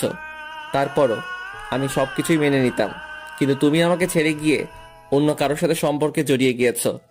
আচ্ছা, কখনো যদি আমার ফ্যামিলির কেউ জানতে পারে তুমি আমাকে রেখে অন্য একটা ছেলের সাথে, ছি, তোমার এই সুন্দর চেহারাটা দেখলেও এখন আমার অসম্ভব ঘৃণা হয়।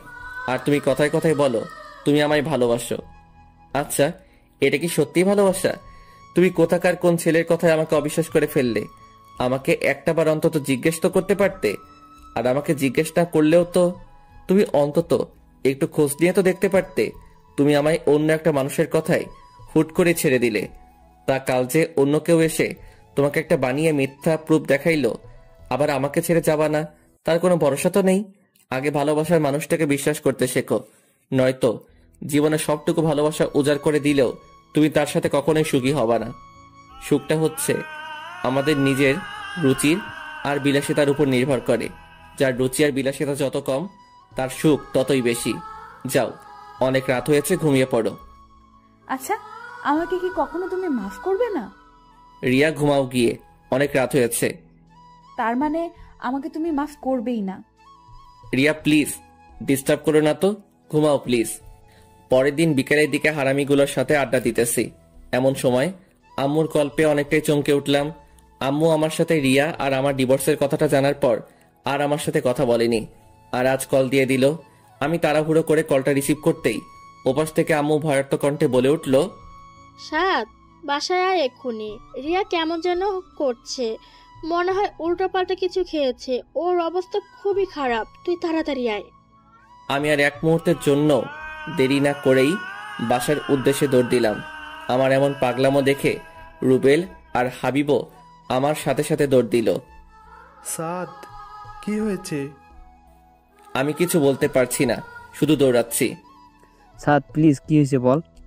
প্লিজ তোর আমার সাথে আয়, রিয়ার কি যেন হয়েছে। তারপর বাসায় পৌঁছে যে রিয়ার কাছে গেলাম, দেখি ওর মুখ দিয়ে লাল বেড়ে হচ্ছে আর অনেক বমি করতেছে। ওকে আমি কোলে নিতেই ওর হাত থেকে বিষের একটা ছোট সরে পড়ল। সর্বনাশ হয়ে গেছে, রিয়া তো বিষ খাইছে। সাদ আমি গাড়ি বের করছি, তুই রিয়াকে বাইরে নিয়ে আয়।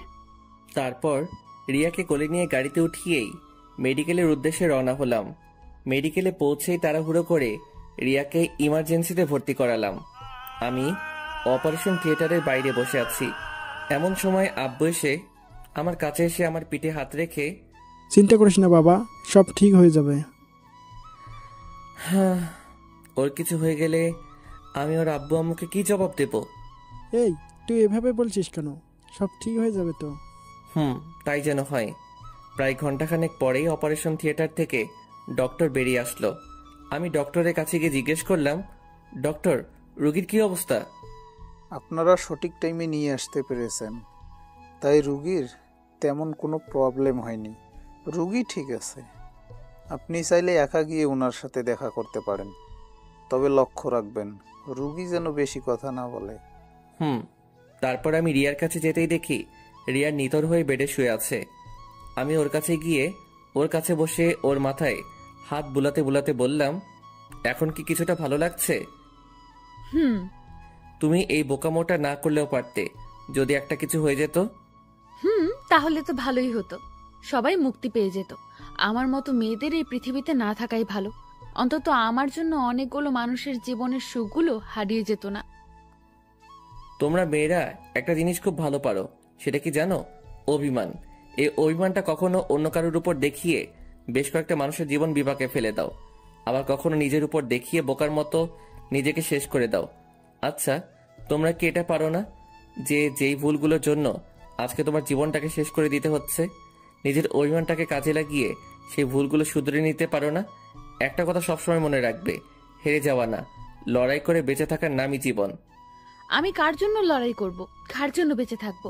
আমার সবকিছুই যে আমি শেষ করে দিয়েছি। দেখো রিয়া, জীবনে সবকিছু যেখানে শেষ হয়ে যায় সেখান থেকে আবার নতুন করে শুরু করতে হয়। তুমি রেস্ট নাও, আমি ডক্টরের সাথে একটু কথা বলে আসতেছি।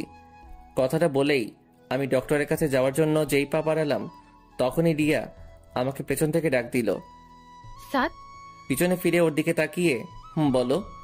তুমি আমার আব্বু আম্মুকে এই ব্যাপারে কিছু জানিও না প্লিজ। আমি আর কাউকে কষ্ট দিতে চাই না। আচ্ছা, তুমি রেস্ট নাও। তারপর ডক্টরের সাথে কথাবার্তা বলে যতটুকু বুঝতে পারলাম, অন্তত 3 দিন রিয়ার মেডিকেলে অ্যাডমিট থাকা লাগবে। রাত প্রায় 2টা। আমি রিয়ার পাশে বসে বেডের উঁচু মাথাটায় হাত দিয়ে তার উপর মাথা রেখে ঘুমিয়ে গিয়েছি। রিয়ার ঝাঁকুনিতে ঘুম ভাঙল। আমি হন্তদন্ত করে উঠে চোখ কসলাতে কসলাতে বললাম, তোমার কি খারাপ লাগছে? আমার দিকে অসহায়ের মতো তাকিয়ে বলল, আমার না খুব ক্ষুধা লেগেছে, আমাকে কিছু খেতে দাও না। আমার বুকের ভেতরটা অজানা মায়ায় হুট করে কেঁপে উঠল। ওর এই খাবার চাওয়ার ভঙ্গিমাটা এতটাই করুণ আর কষ্টের ছাপ বজায় রাখছিল। ইচ্ছে হচ্ছিল নিজের কলিজাটা ওকে দিয়ে দেই, কিন্তু ও তো এখন চাইলে খেতে পারবে না। ডক্টরের পারমিশন ছাড়া খাওয়াতে গেলে অনেক বড় ধরনের কোনো অ্যাক্সিডেন্ট ঘটে যেতে পারে। তাই ওকে সান্ত্বনা দিয়ে বললাম, এই তো লক্ষ্মী, সকাল হয়ে গিয়েছে, আর একটু ঘুমাও, সকাল হলেই তোমায় আমার নিজের হাতে খাইয়ে দিব। আমার দিকে কিছুক্ষণ তাকিয়ে থেকেই চোখটা বুজে ঘুমানোর চেষ্টা করলো। তারপর সকালে ডক্টর আসার পর রিয়াকে চেক আপ করে ডক্টর জানালো যে দুপুরের দিকে তাকে খাওয়ানো যাবে, তবে খুব অল্প পরিমাণ খাবার খাওয়াতে হবে। তারপর আমি রিয়ার কাছে যেতেই রিয়া বলল, তুমি টেনশন করো না তো, ডক্টর যা বলেছে আমি সব শুনেছি। আমি এখন একটু ঘুমাই, আর তুমি খেয়ে নাও। না খেয়ে খেয়ে কতটা শুকিয়ে গিয়েছো। আচ্ছা তুমি ঘুমাও, আমি খেয়ে নেব নে। না, তুমি এক্ষুনি খাবা, যাও খেয়ে নাও। আমি ঘুমাচ্ছি। কি হলো? তুমি ঘুমাও, আমি খেয়ে নেব। কথাটা বলে আমি রিয়ার কপালে একটা চুমু এঁকে দিয়ে ওর মাথায় হাত বুলাতে লাগলাম। কিছুক্ষণ পরই খেয়াল করলাম রিয়া ঘুমিয়ে গিয়েছে। এই পরিটার চেহারাটা এই কয়েকদিনের ব্যবধানে একেবারে রানু মণ্ডলের আকার ধারণ কইরা লাগছে। পরের দিন রিয়াকে মেডিকেল থেকে বাসায় নিয়ে গেলাম। রাতে খাবার খেয়ে রুমে এসে শুয়ে বিশ্রাম নিচ্ছি। এমন সময় রিয়া আমার কাছে এসে বলল, এ কি, তুমি নিচেই বিছানা করছো কেন? আমি তো নিচেই ঘুমাবো। তুমি কি আমায় কখনোই ক্ষমা করবে না?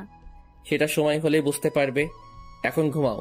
আর শোনো, আশা করি মৃত্যুর স্বাদটা যে কতটা কঠিন আর ভয়ানক সেটা কিছুটা হলেও আন্দাজ করতে পেরেছ। আমি জানি এমন বোকামি আর কখনো করবা না। যাও ঘুমিয়ে পড়ো। লক্ষ্য করলাম রিয়া আর কিছু না বলেই চুপচাপ শুয়ে পড়ল। তারপর এইভাবেই চলে গেল বেশ কিছুদিন। আমাদের ডিভোর্সের আর মাত্র 9 দিন বাকি আছে। বিকেলের দিকে ছাদে বসে প্রকৃতিটাকে উপভোগ করছিলাম। এমন সময় লক্ষ্য করলাম রিয়া একটা ব্ল্যাক শাড়ি পরে ছাদে আসলো। তারপর আমার কাছে গিয়ে বলল, দেখো তো আমায় কেমন লাগছে। খুব ভালো। রিয়া শুনো। বলো। দেখো, আমি তোমাকে একটা কথা বলবো করে আর বলা হচ্ছে না, কিন্তু এই কথাটা তোমার জানাটা খুব জরুরি। তুমি কষ্ট পাবে ভেবেই এতদিন তোমাকে এই কথাটা বলি নাই। কি এমন কথা? আসলে তুমি আর আমাকে পাবে না, কারণ এখন আমি অন্য কারো। তুমি যেদিন রোহানের সাথে মিট করতে গিয়েছিলে, আমি ওই দিনই তোমার সব কাহিনী জেনে গিয়েছিলাম। আর তারপরই আমার এক কলেজ ফ্রেন্ড রুহি আমার সব কথা কিভাবে যেন জানতে পারে। আর ও আমাকে কলেজের শুরু থেকেই নাকি পছন্দ করত, কিন্তু ভয়ে কখনো বলতেও পারে নাই। তারপর আমার এই অসহায়ত্বের কথা জেনে ও আমাকে আমার সারা জীবন পাশে থাকার আশ্বাস দেয়। ভাবলাম তুমি তো আর আমার নেই, লাইফে ভালো থাকার জন্য অন্তত কাউকে তো প্রয়োজন। আর মেয়েটা অনেক নম্রভদ্র, এক কথায় যে কারোর মনের মতো। তাই আমিও রাজি হয়ে গিয়েছিলাম। দেখো রিয়া, আমার আর কিছু করার ছিল না। আমি নিজেকে সামনে নেওয়ার কোনো মাধ্যমই খুঁজে পাচ্ছিলাম না। তাই অনেক ভেবেচিন্তে রুহির প্রপোজালে রাজি হয়ে যাই। রিয়া প্লিজ, তুমি আমাকে ভুলে যাও। আমি রুহিকে ঠকাতে পারবো না। স্তব্ধ হয়ে আমার দিকে তাকিয়ে আছে। মুখে কোনো আওয়াজ নেই, আছে শুধু একরাশ হতাশা আর চোখের জল। ও রিয়া আর কিছু না বলেই ছাদ থেকে নিচে চলে যেতে লাগলো। বেচারি নিশ্চয়ই এখন রুমে গিয়ে ফুপিয়ে ফুপিয়ে কান্না করবে। তারপর দেখতে দেখতেই আরো 4টা দিন কেটে গেল, আর মাত্র 5টা দিন। তারপরই আমার আর রিয়া রাস্তা আলাদা, দুজন দুই দিকে। কেউ কাউকে চাইলেই দেখতে পারবো না, চাইলেই তার সাথে ঝগড়া করতে পারবো না। কেউ আর আমাকে জ্বালাবেও না। আমারও আর কারো জন্য সময় মতো বাসায় ফিরতে হবে না। আমরা দুজনেই মুক্ত হয়ে যাব। কারোরই কোনো ধরনের প্যারা থাকবে না, থাকবে না কারো অভিযোগ। আচ্ছা, আমরা দুজন আলাদা হলেই কি সব ঠিক হয়ে যাবে? আমরা সত্যি দুজন দুজনকে ছাড়া হ্যাপি থাকবো? কথাগুলো আমাদের বাসার করিডোরে দাঁড়িয়ে ভাবছি। ঠিক তখনই কারো ঠান্ডা আর শীতল হাতের স্পর্শে পিছনে ফিরে তাকাতেই দেখি আম্মু। আম্মু তুমি? হ্যাঁ আমি। তোরা তো নিজেদের ইচ্ছেতেই আলাদা হয়ে যেতে চাচ্ছিস।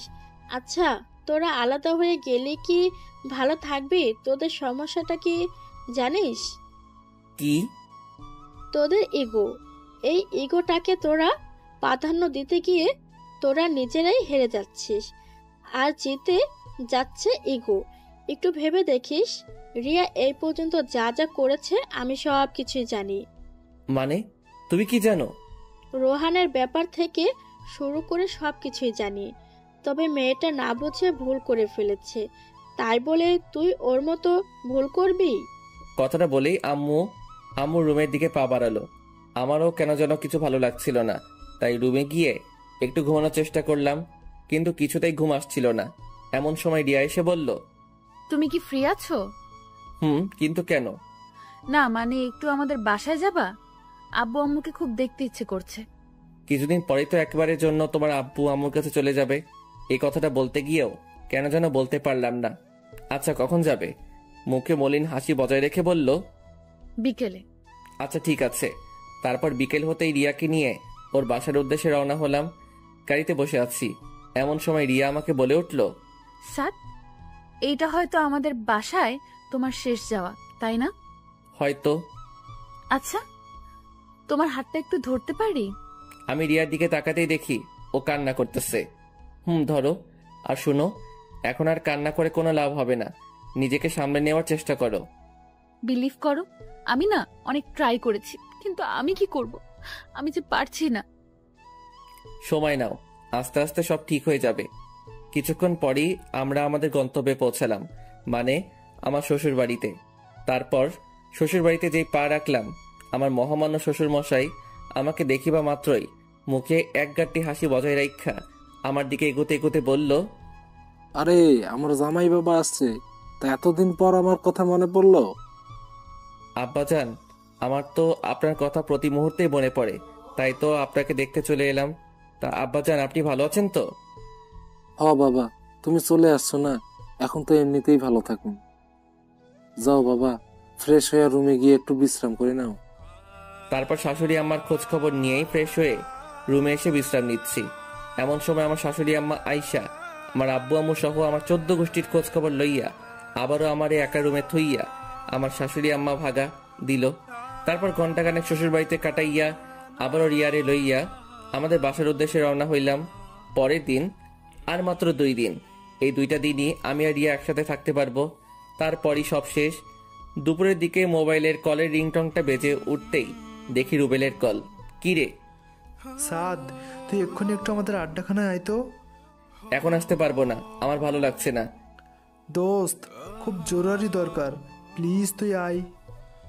কি যেন কিভাবে বলে দিলাম। আচ্ছা ঠিক আছে, আসতেছি। তারপর হাতে টি শার্টটা নিয়ে আড্ডাখানার উদ্দেশ্যে বেরিয়ে পড়লাম। ওখানে যেতেই দেখি রুবেলের সাথে রিয়ার আব্বু বসা। আমি রিয়ার আব্বুর কাছে গিয়েই, আব্বা আপনি এখানে, তো বাসায় চলেন। উনি দাঁড়িয়ে আমার কাঁধের উপর হাত দিয়ে একটা দীর্ঘশ্বাস ছাড়ে। না বাবা, বাসায় যাব না। তুমি অন্তত আমাকে জানাতে পারতে, তোমরা নিজেদের ইচ্ছা অনুযায়ী আলাদা হয়ে যাচ্ছ। আব্বা, আপনি এসব কেমনে জানলেন? কালকে রিয়াকে দেখে কেমন যেন মন মরা লাগছিল। পরে দেখলাম যে রিয়া ওয়াশরুমে গিয়ে কান্না করতেছে। আমার তখনই সন্দেহ হয় তোমাদের মধ্যে কিছু একটা হয়েছে।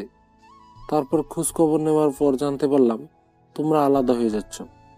আচ্ছা, তোমাদের সমস্যাটা ওটাও আমি জানতে চাই না, শুধু আমার কষ্টটা এখানেই তোমরা আমাদের কিছু না জানিয়েই। দেখো বাবা, আমি জানি আমার মেয়ের সাথে কেউই সুখী হতে পারবে না, কিন্তু তোমাকে দেখে আমি ভরসা পেয়েছিলাম অন্তত তুমি আমার মেয়েকে বুঝতে পারবা, তাকে কখনো ছেড়ে যাবে না। আচ্ছা, আমার একটা তাড়া আছে, আমি যাচ্ছি। আব্বা শুনেন। রিয়ার আব্বু আমার কথায় কান্না দিয়ে গাড়িতে উঠে উনার মতো উনি চলে গেল।